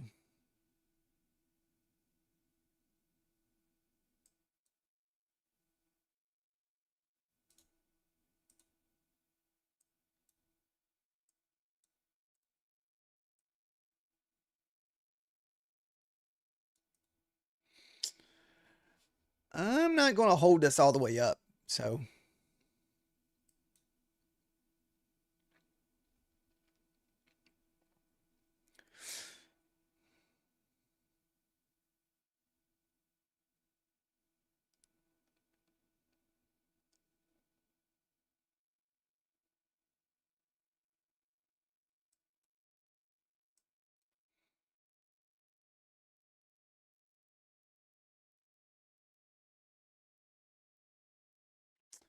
I don't know. You never know, man. We get some crazy price action going on.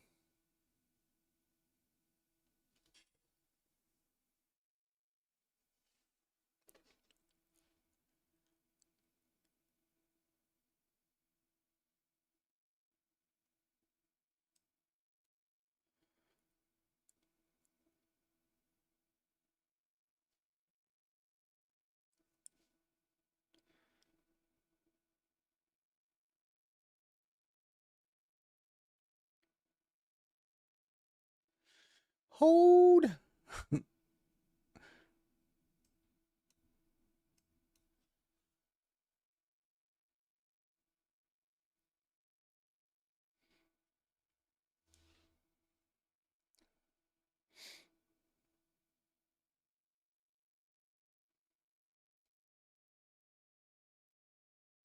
Get one of those mysterious, like 30, 40 point wicks.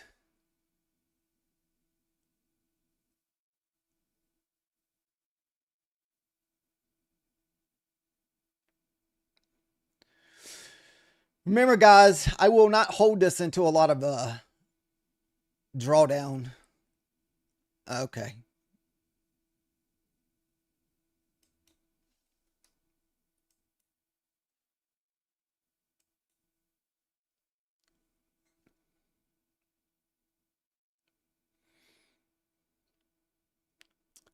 Move the average up a little bit.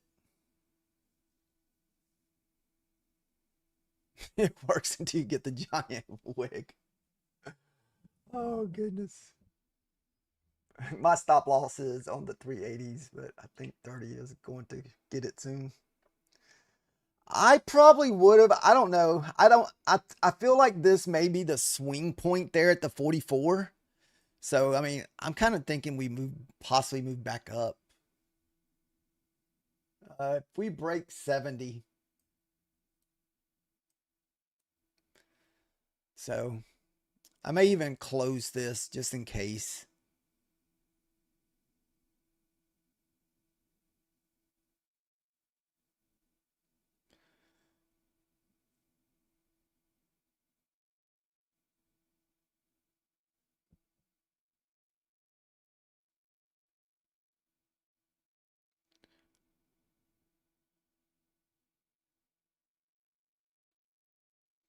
Yeah, we may go and just close this. We might not even hold this.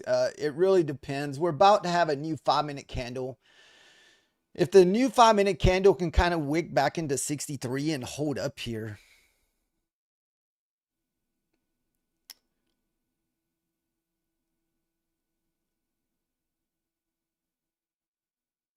All right, we're going to close this trade here. I'm not even going to hold this because we can always re-enter.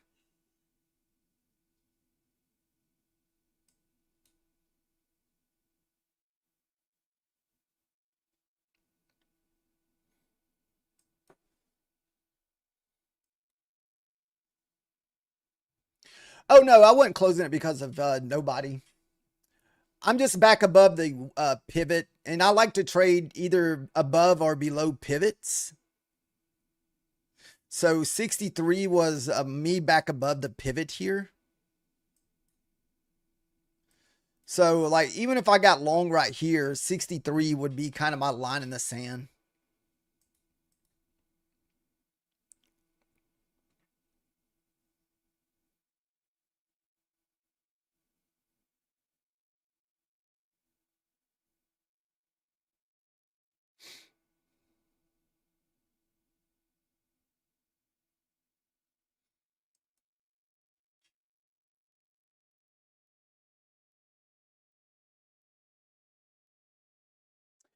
They're just levels. That's all they are.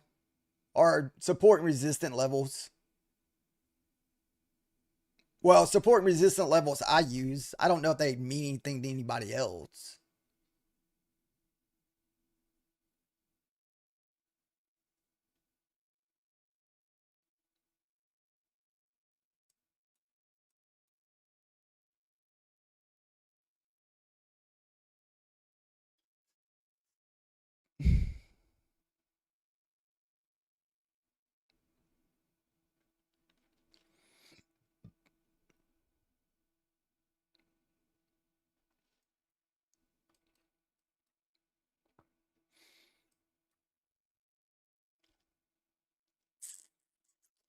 No 44 break, guys. No 44.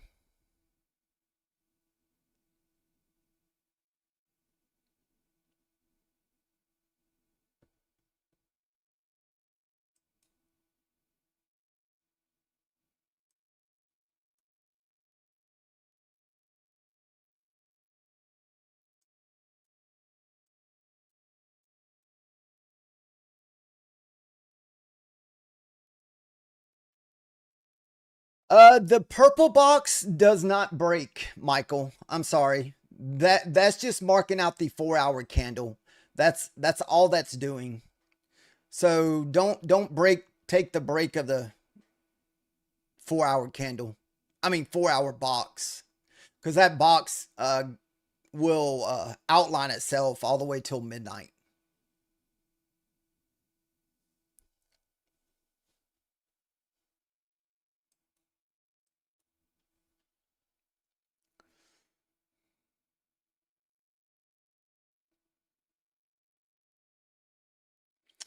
Sabo box is just a consolidation. So basically, a consolidation is basically all it is a range. So basically, when we're ranging back and forth, it's been called multiple things. Usually, Methodical started off calling it, an idiot box. I want to say a long time ago, and it just kind of turned into the Sabo box.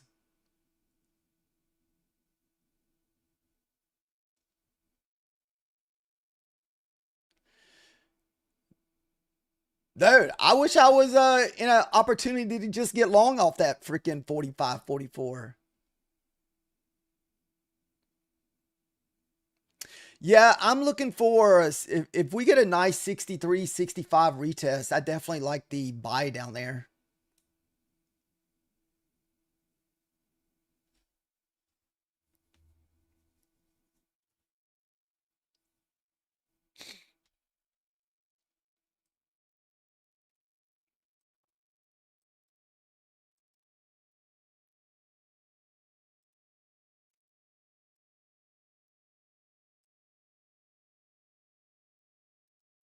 %50.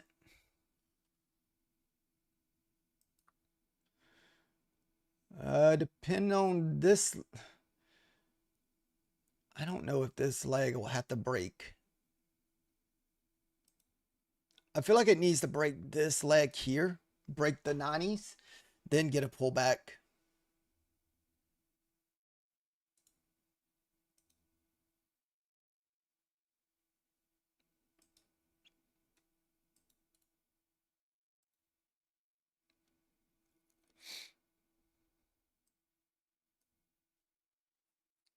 Oh, my eyes are burning.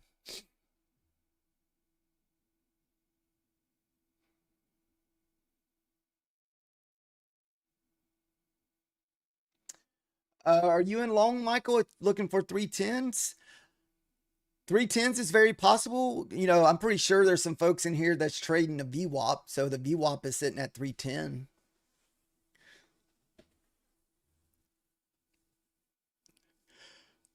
So I hope it hits this level and pull back between what, 400 or so.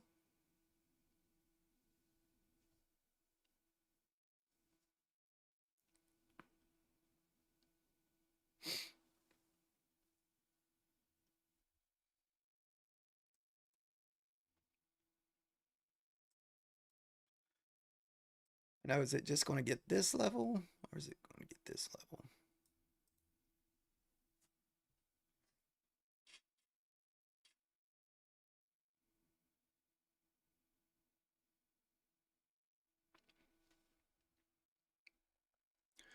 Let's see if we can get the pull back to 360, 363 here.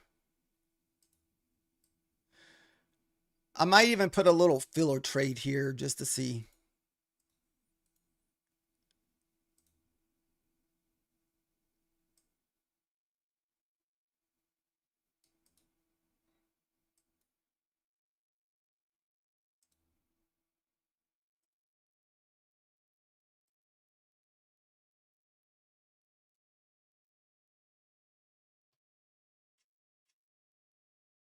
That is at the 50%. Remember, back below 63, I won't hold the short.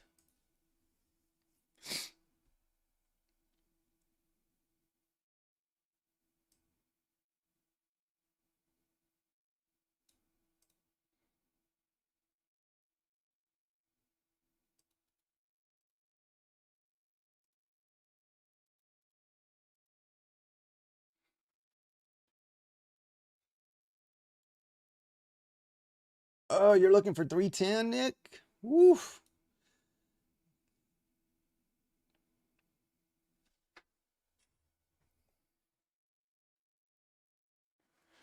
Now, if we get through my pivot at 63, I will definitely, change my bias below 63.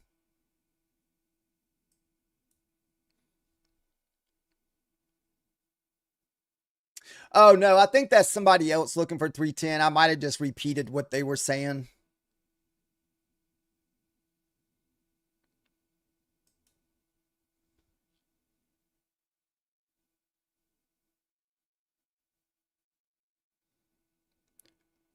Oh, dude, that could have been my little 5 points there.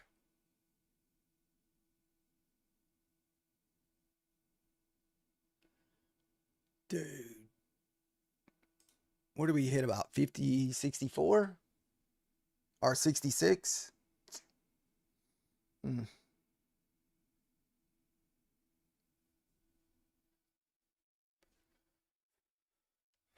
Come on.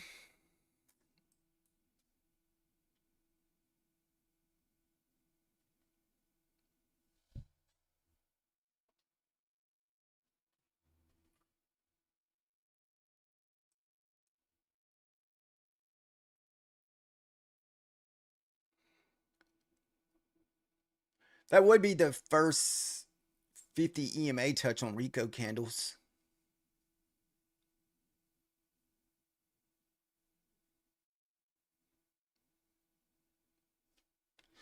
Remember, guys, I will not hold this past 63. So hopefully this is a very, very cheap trade. At the most, you just want to see it just wick off the 62s, 61s.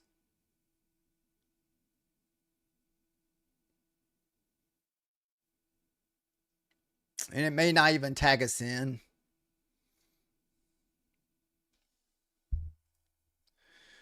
We got 10 seconds left for a new 5-minute candle. Dude, I know. I feel like I might have missed it.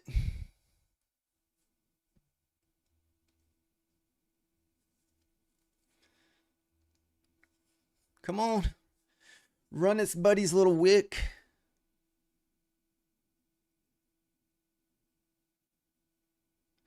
Well, yeah, man, dude, if you're trading just $2,000 in drawdown on those Lucif accounts, dude, a mini will just wipe that out quick.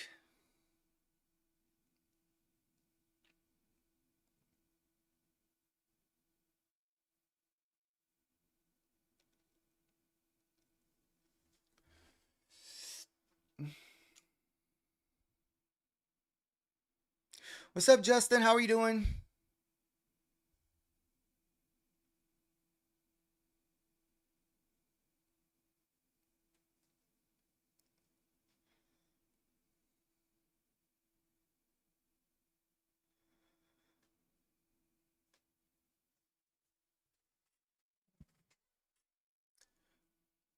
I was looking for the 63 retest, and I was just front running it by a few points.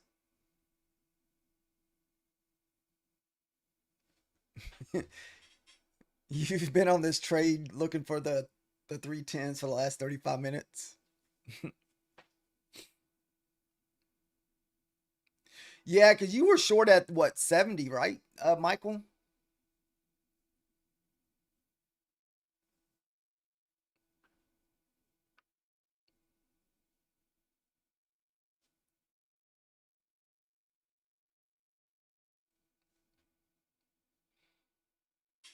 Time is it?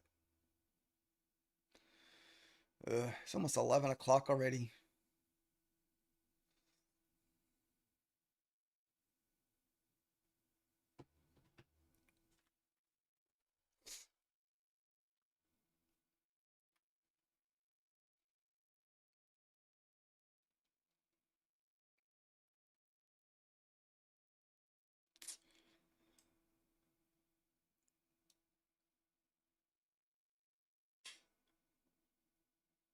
It's 4 a.m. for you. Ooh,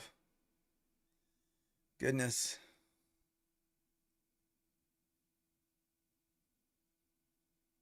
No, actually, I'm in Central Time, but I always try to refer to everything in Eastern Time. No, actually, it's only around 9:50 for me.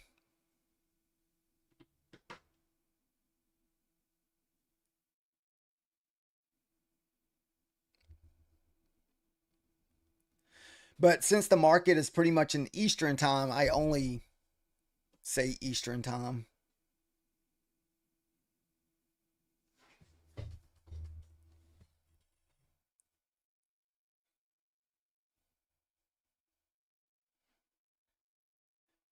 Usually during the week, I'm usually trying to go to sleep between 10 and 11 my time if I can, because like I've mentioned many times before, I usually get up around 4 o'clock in the morning.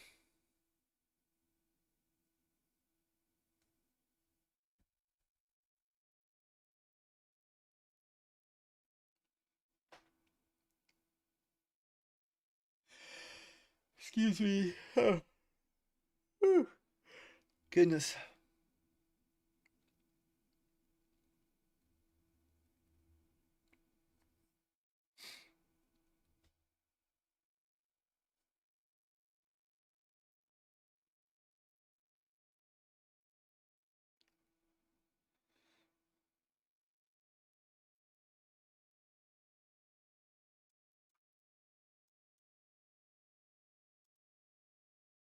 See, 63, like I said, is the line in the sand here, or 61. Backdoor time. You backdoor at your own risk, Nick. Oh, goodness. Still could touch that 61 there. There's a wick sitting at 61. And I want to say this is the 50% here. Let's see.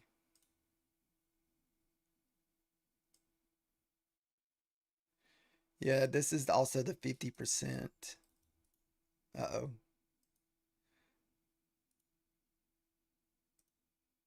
Oh, there's the 61. Oh, shoot. All right, we're going to go to break even here, or close to it. We're just going to be at that 61 and see if that's going to be the pullback there.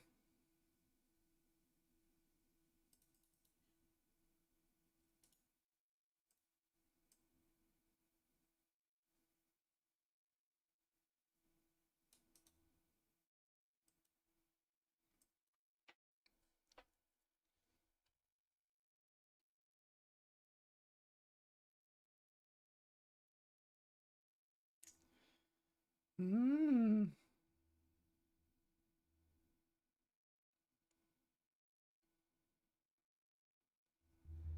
Hmm.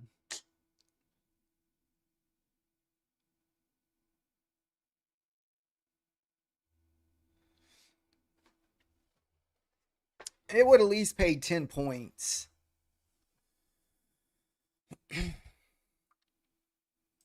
Off the 65. So you could have got a few points there. It hit right at the 61. 61 probably would have been a little bit better target. That's on the top of that big old wick there. And that's about the 50% pullback.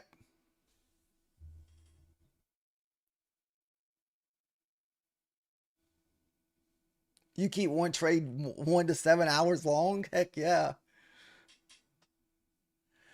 Uh, we are trading a Bulanox account at the moment.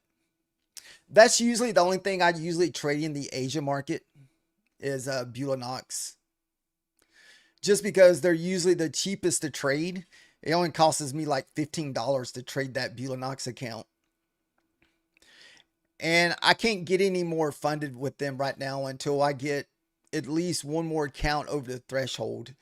Because you only can have 3 funded at one time, and all 3 of them have to be over the threshold, and I only have 2 over the threshold. One I still need to make what $500-600 to get over the threshold, and I can unlock a 4th one. During the New York session, we're usually trading Bulanox, Elusive, and my funded futures.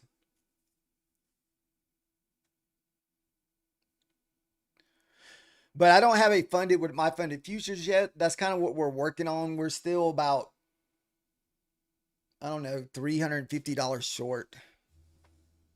Uh-oh.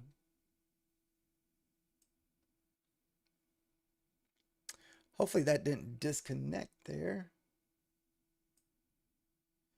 Yeah, we're at 52,650. And we would have to make another, like I said, $350 to pass.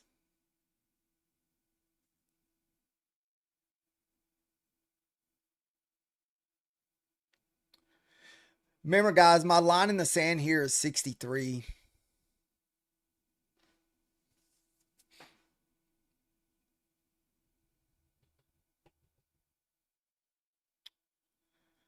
So we may get stopped out on this runner.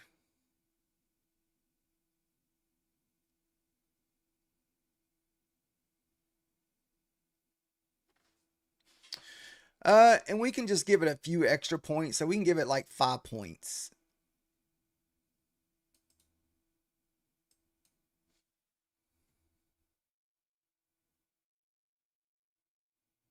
Oh, your line in that sand is 60.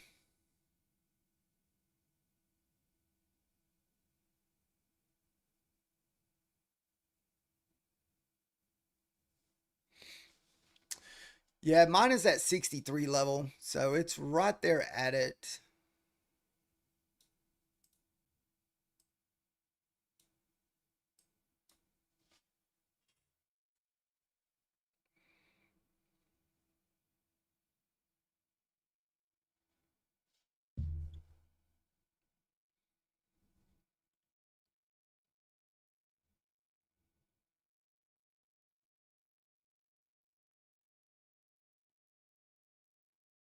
Yeah, man, if we lose that 60s, I mean, I don't see how, I mean, we possibly definitely could. Mostly the 25Ks and 50Ks. I don't recommend anything over the 50K just because how much it costs.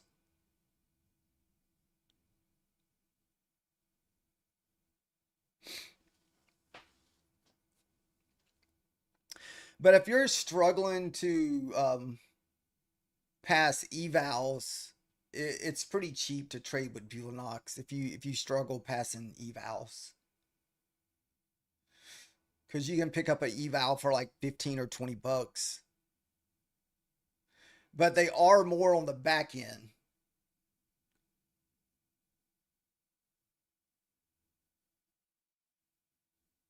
What's up, Dan?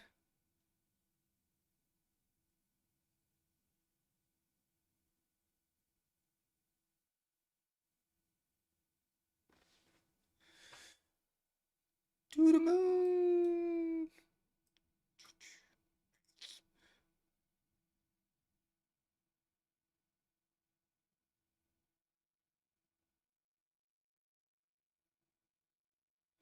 Well, you can always re-enter, man. That's what I do sometimes, Michael. If I don't trust it, I'd rather just close it.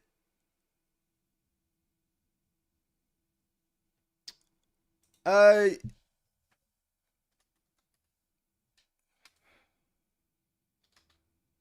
let's see.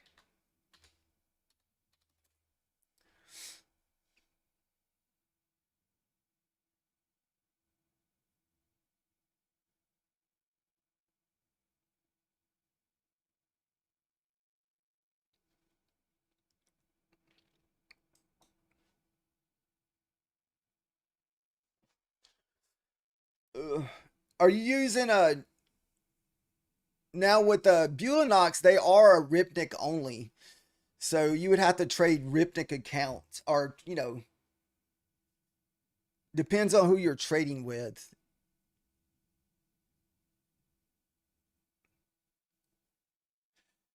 Are you using a Ninja, Devon?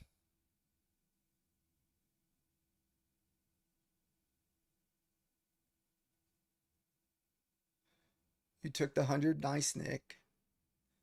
I'm going to target 395, but I definitely feel like we get 400 here, possibly. What do we need to get through here to get 400? Come on, push on up there. Get through the 80s. So 65 turned into a nice buy here. Okay, yeah, if you're already using Ninja, it should be good.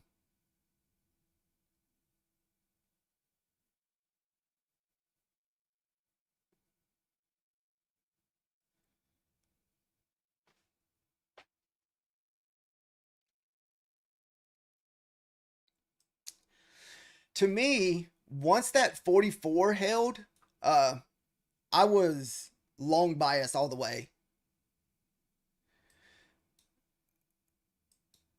This is this is something that I'll use. Like this is also what 3 5-minute candles. So this is also a bull flag. If you like to trade bull flags, but if you pull fibs on each one of these legs, every single pullback was 50%. So this is something like this is how I enter most of my trades at nighttime once we get into a little range.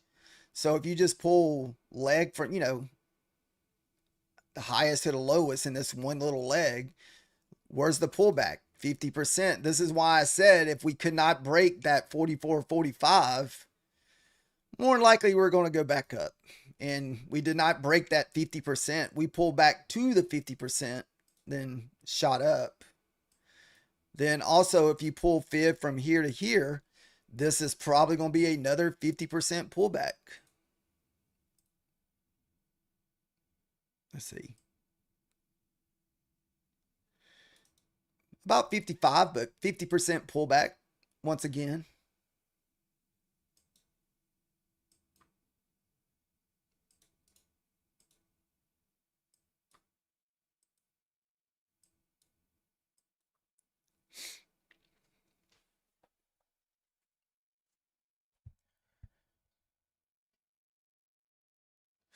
Oh, you're looking for longs too, Rogan?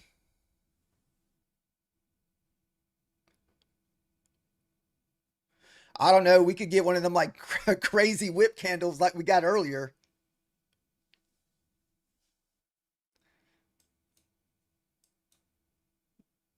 Does this candle continue or do we pull back and finally lose the 63?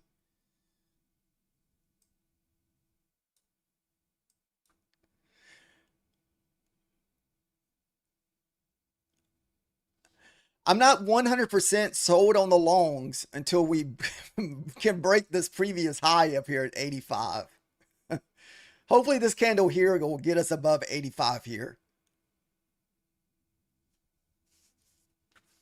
Come on. If we break 85, I think it's good to go.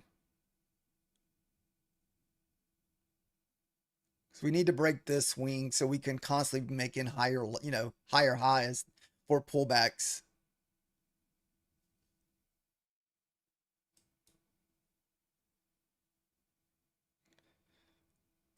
Oh, it's playing with that long. You're going to keep your long until tomorrow morning? Nice. There's no way for me to stay awake to keep a long.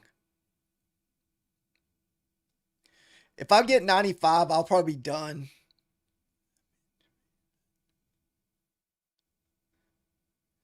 Oh, yeah, 50%.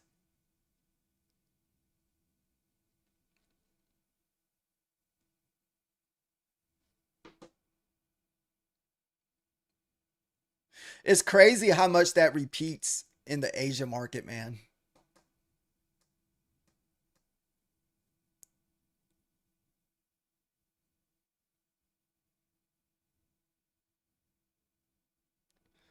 We still have yet to break above 85 here, guys. So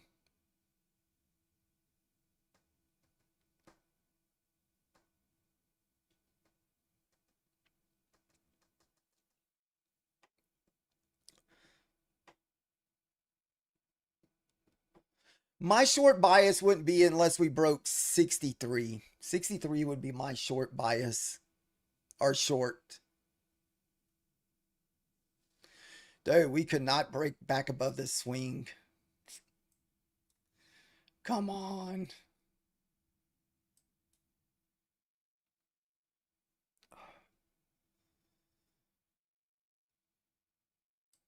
Things gonna come down there and stop me out and go. That's usually what happens. Most days.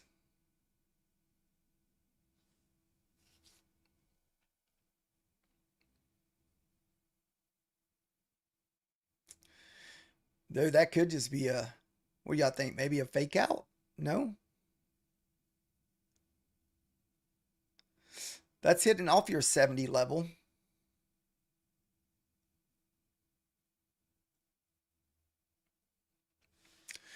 Do we try maybe another add-in maybe? Uh-oh. If we lose 63, guys, it could just be downtown here.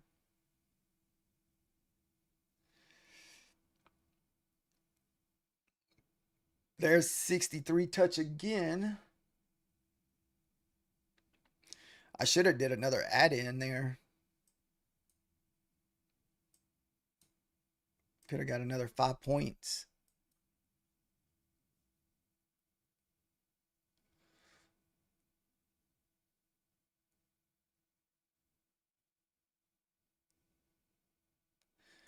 Yeah, but we already hit that 61. It's like, man, do we hit it again?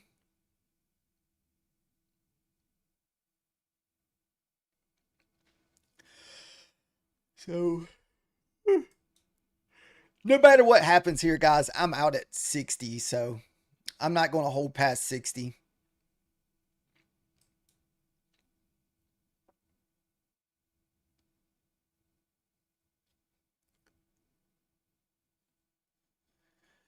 I'm just in this for one micro. We've already taken most of our other contracts off. And so either we make something on the runner or we don't. That's usually how we just do the runners. So my runners do get stopped out quite a bit.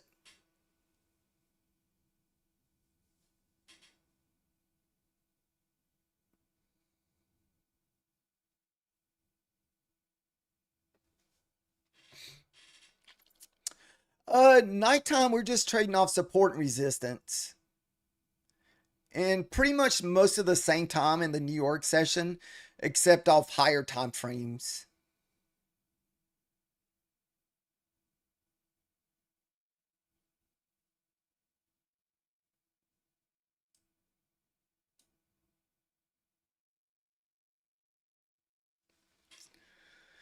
I don't think there's like no really particular like strategy that I trade. It's just from trading price action every day. What's up, Hun V? How are you doing today?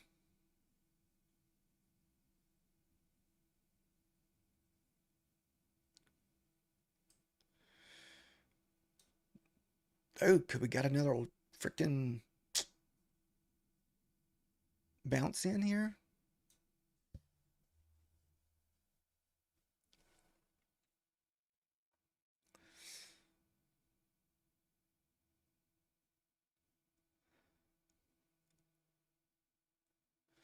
Push.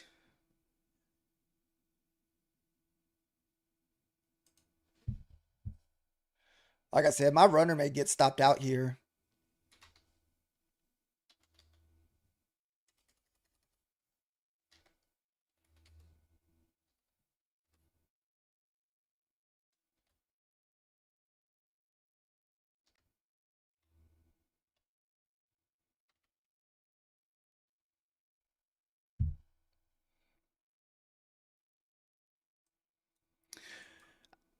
The thing I kind of hope we do is we stay in a range here.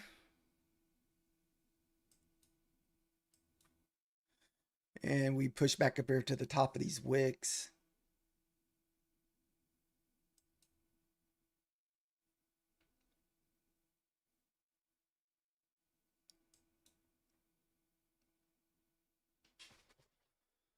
Oh my goodness.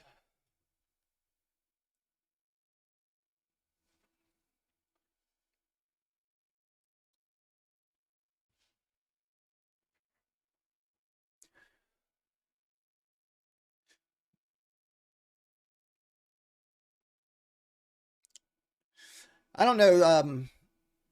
I hate it that we never did run like those previous day lows at the bottom.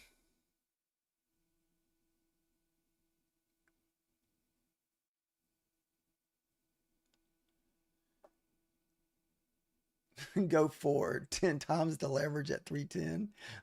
I don't know. Oof. What are you in? Are you in short right now on 10 contracts?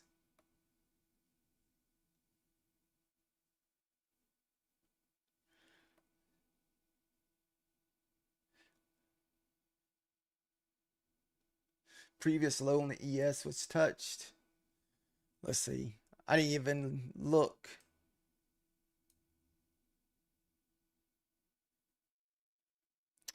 Doesn't look like we ran the low from this morning though. Yeah, the low for the ES is down at 76 and we hit at 77. Well, at least it looks like a wicks down there.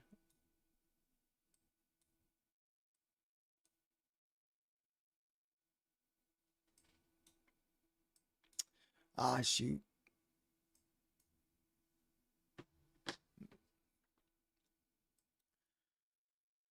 All right. Runner got stopped out.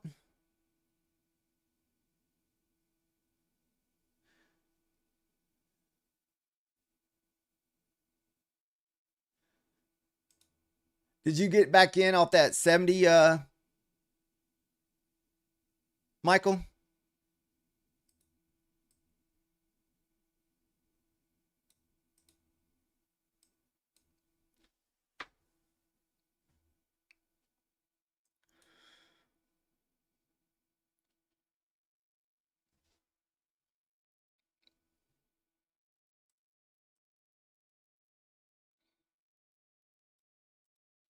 I'd like to have a new 5-minute candle.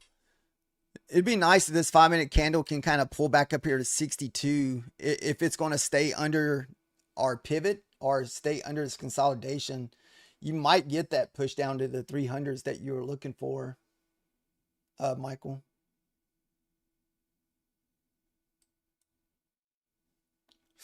I don't know if I'm going to jump back in the short.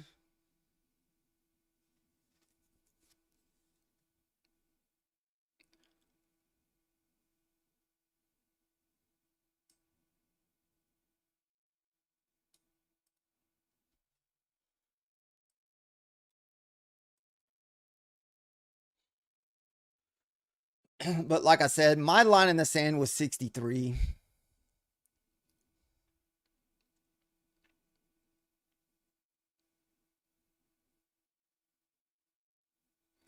You're holding on to your long. Dude, I don't know how far this thing could sell down. Like I said, I wasn't going to hold anything past 63. There's no way I'm going to sit here and hold drawdown. So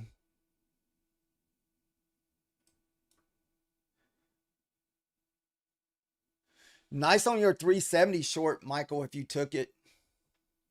Oh, nice. Dude, how heavy did you go in?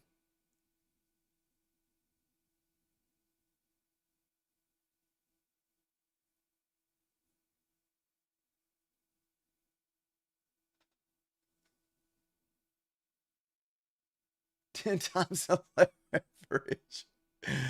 Oh, goodness. Heck yeah. That's pretty wild. Maybe we can get a 63 retest here.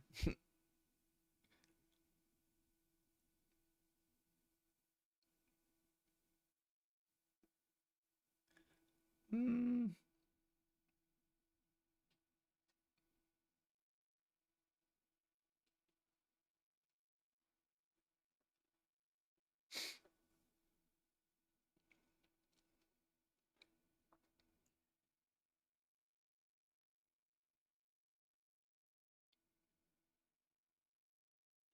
Yeah, that's pretty awesome.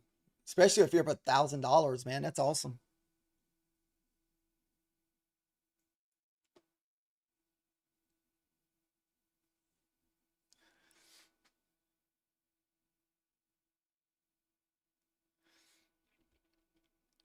There's really no entry for me at the moment unless we pull back up there and kind of retest those 50s and 60s.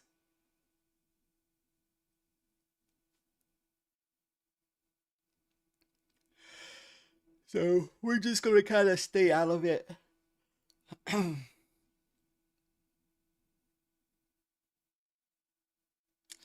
I was hoping we'd at least get a 400 touch before we freaking exploded down to the downside.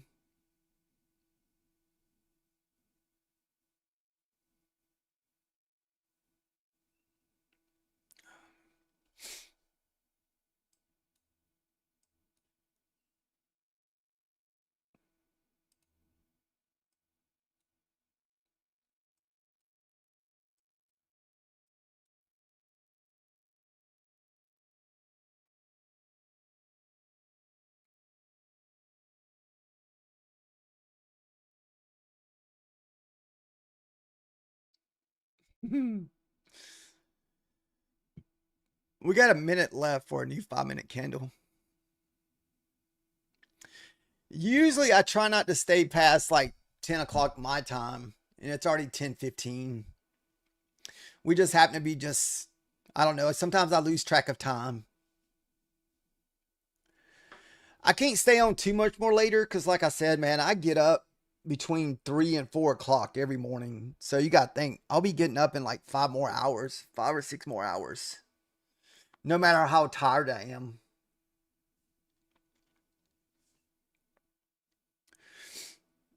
And that's only because the wife gets up and gets ready for work at like 4 o'clock in the morning. So it's kind of hard to sleep in.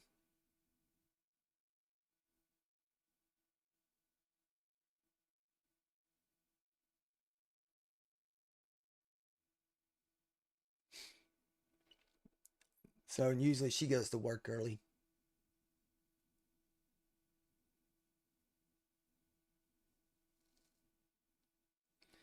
Even when you work for yourself, you still go to work early. No, I don't trade London session.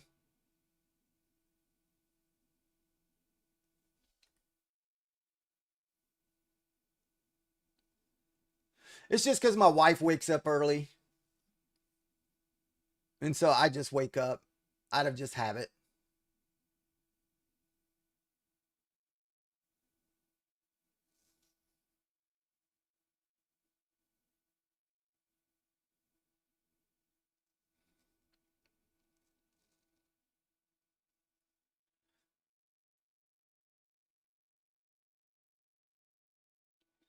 Usually drink a crap load of coffee before before the New York session opens.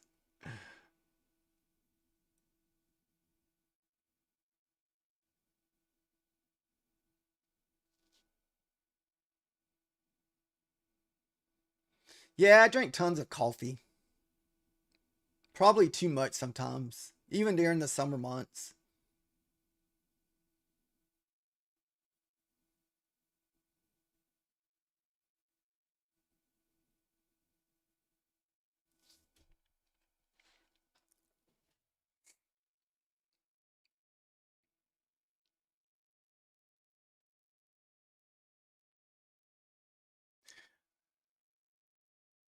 I know this last time when we went out of town is probably the first time I didn't take our coffee maker with us.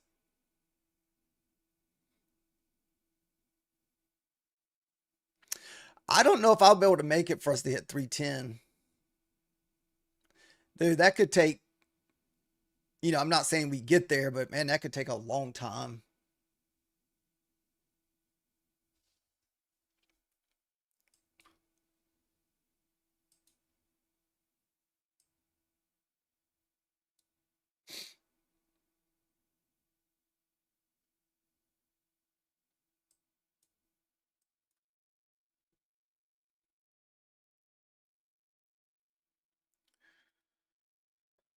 Ooh.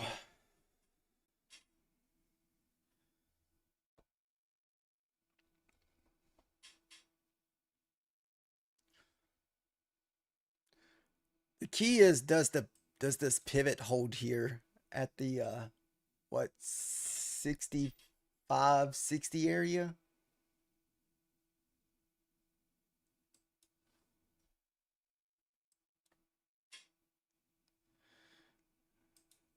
Is that wick at 61?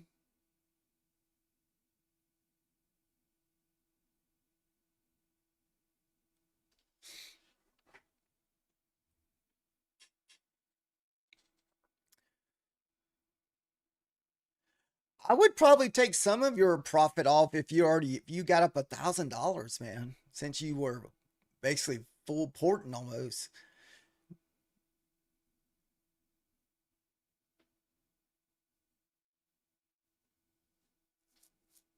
What's up, me? Nighttime we just kind of look for support and resistance and trade off it in the Asia market.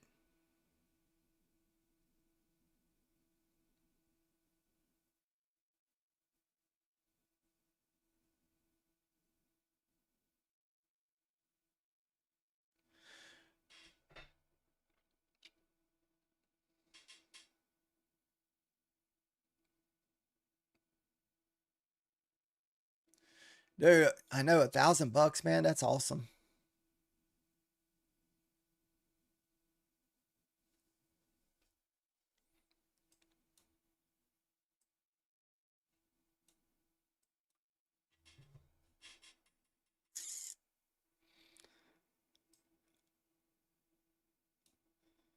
Choo choo. The Red Rocket.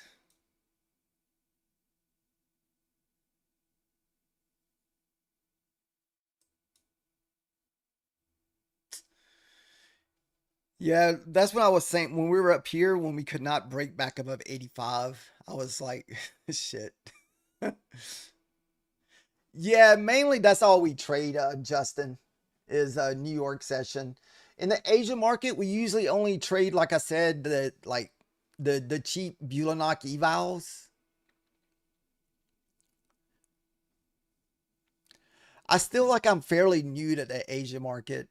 I've only been trading Asia market consistently since December.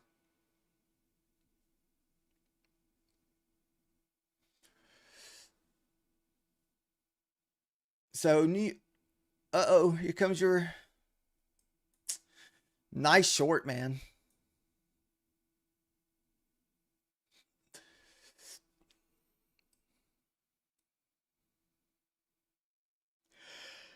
There was no way for me to jump back in. So all I had to do was sit here and just watch it. We're trading off the 5 minutes.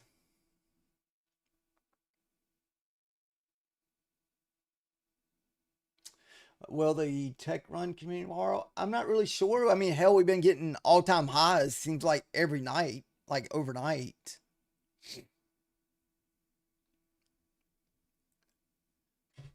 I really don't think too much about from day to day. I just pretty much, when I start looking at the charts in the morning at, you know, 8 o'clock or 7 o'clock in the morning, I usually just wait for those first few candles to kind of get an idea to see which way the market wants to go. Then we just look for targets and we just target like higher time frames or support and resistance.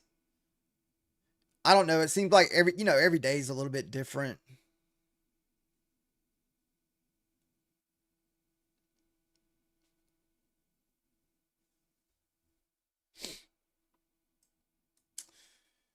Ooh, can't believe we lost that pivot.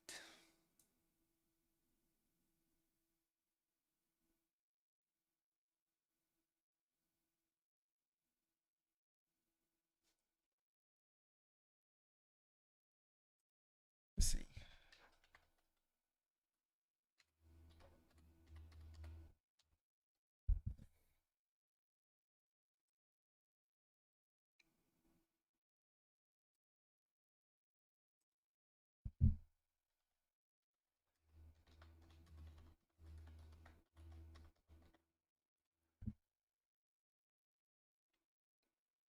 Guys, that 65 long we took a while ago is probably going to be our last entry.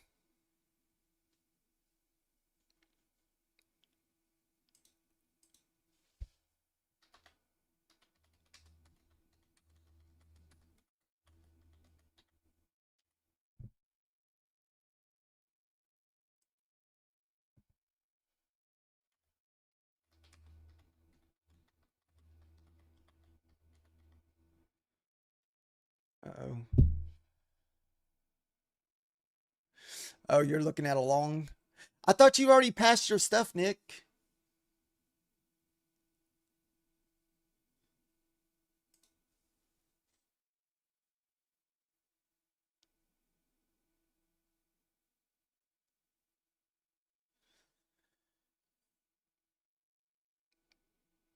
I don't blame you. I mean, dude, if you're up $1,000 from that 70 short,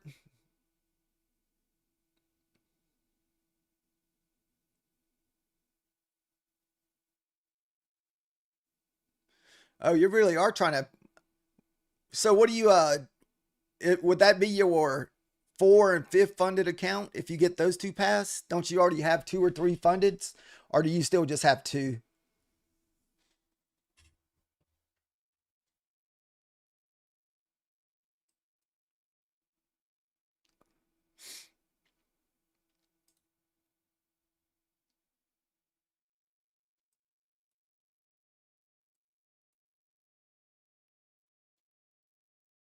This is my elusive.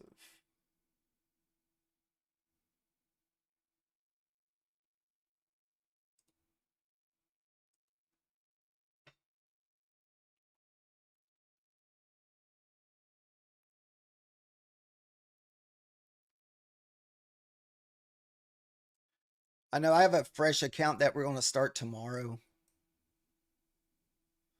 Where's it at? Yep. No trades. I don't have much on my elusive fundeds. We're only up 220 and 151, and that was just from trading that opener. This is the one that I'm gonna really try to push again tomorrow to try to get that my funded futures pass. That's why we didn't really take any trades on hardly any other accounts today, because we were trying to get that thing passed without making any bad mistakes. I do sometimes, but not that often. If I do, it's usually on those Bulanox funded accounts.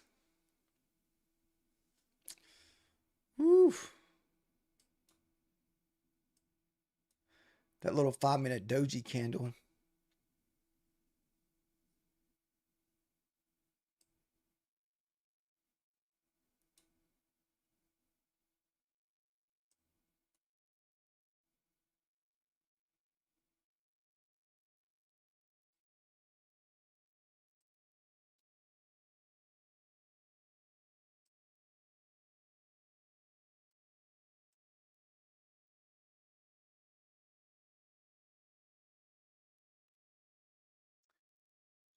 Uh, I think you can get up to 55 here at least.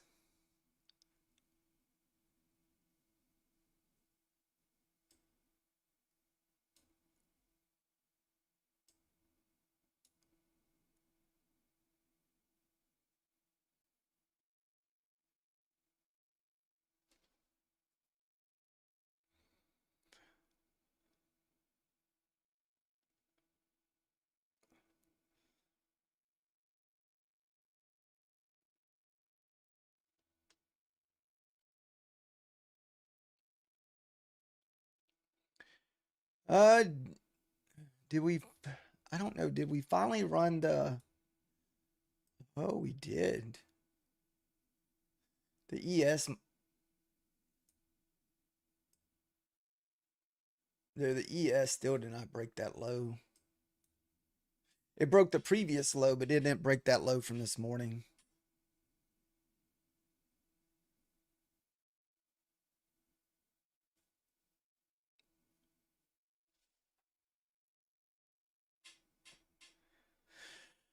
No, I'm probably done taking trades tonight.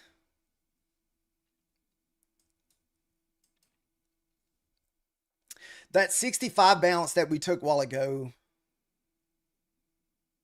was probably that was my last trade of the evening.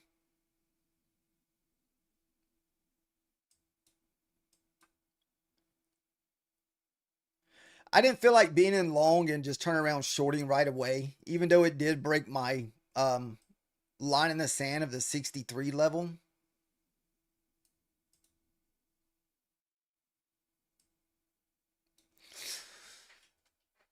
So a lot of times I'll like I said, we like to trade in between the Fibonacci pivots, and those are the pivots we use. So like your next pivot's all the way down at 270.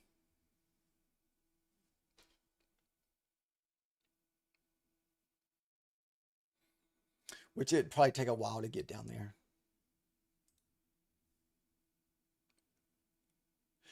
Yeah, 275. You'd want to see like a fail breakdown of 275 for the Manzini level.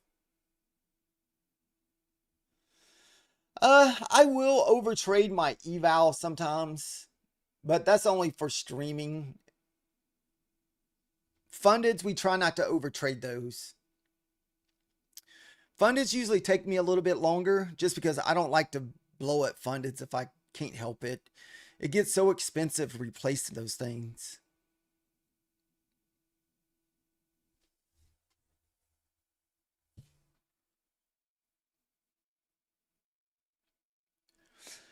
But that's probably what's helped me the most. Like my 50K that I've been trading on Bulenox, I've been trading that same account since the November. So for about 7 months. Then my 25K, I started it in January.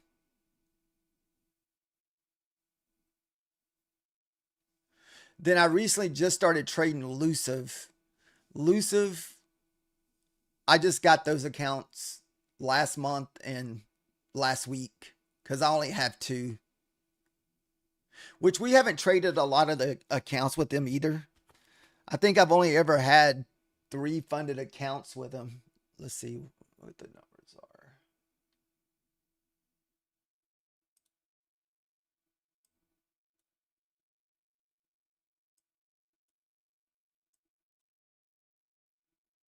Yeah, 3 and 4. So we did blow 2 elusive funded accounts back in March and March. I want to say March and February, I think. March and April were rough months for myself when it come to trading. I was just happy to survive my funded account. Well, the elusives didn't survive, but the rest of them did. It was tough. About the end of March, whenever we had that rollover week into the new contracts, man, it was rough after those rollover week happened. Then we got into a lot of the war news back in also in April. For the last 2 years, April has been a very tough month to trade in. If you remember, last April was all the tariff talks. I don't know if you were trading back then, but last April was just as bad. So this April we got nothing but nonstop war news, and last April it was nonstop freaking tariff news. So maybe June will kind of get back on the right track where the price action will be a little bit better.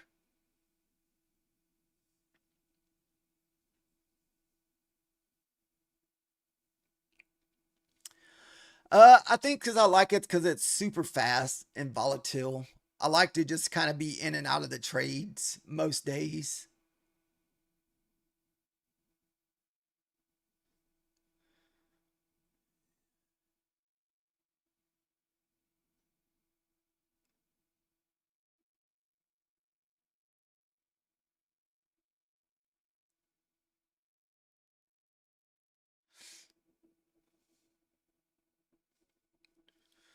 Oh, that was your bounce. Oh, you're talking about that was your bounce off of that?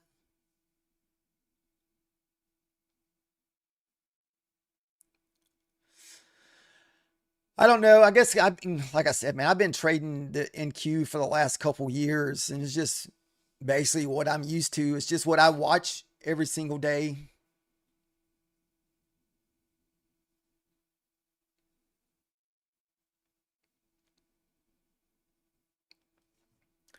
I wish I had the patience for the ES. Some days I have patience, trading the NQ with holding trades, but man, the ES can be super tough to hold those.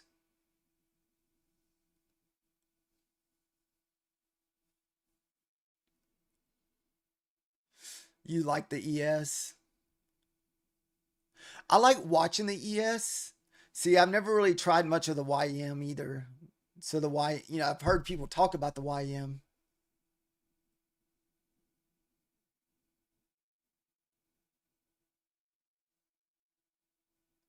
Once you get used to the ES.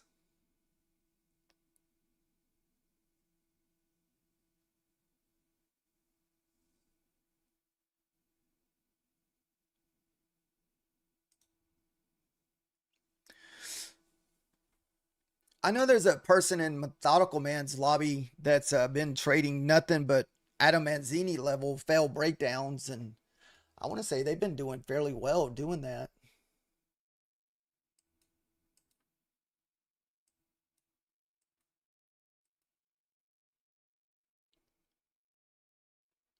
Oh, for funded accounts, they're more favorable.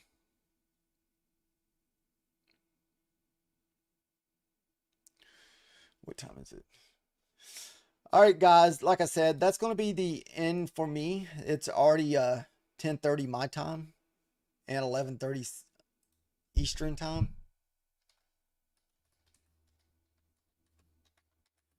So, like I said, once I got stopped out on that last runner, I wasn't going to enter anymore.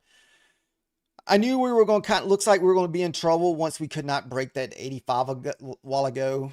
So even the bounce, even if you took the bounce here off of 65 and 60, it still paid close to 10 points or so. So you should have at least got 10 points. I'm not sure how most people do their take profits in the middle of the evening. So a lot of times what I do is when the price action is not moving that much, I don't know if you've noticed, but a lot of times I'll look for 5 points and try to make most of my money off of runners. And this way I still can sit in negative drawdown and still be a break-even trade. That's why a lot of times, like when I took my entry at 65, we got the quick 5 points, but we didn't make anything off that trade because we ended up, getting stopped out at the 60. But that is what I'm doing a lot of times. That's why you only see me doing 5 points for those first few contracts sometimes. Then also that way, if I'm not over leveraged, sometimes you can DCA back into it. Yeah, have a good night, Michael.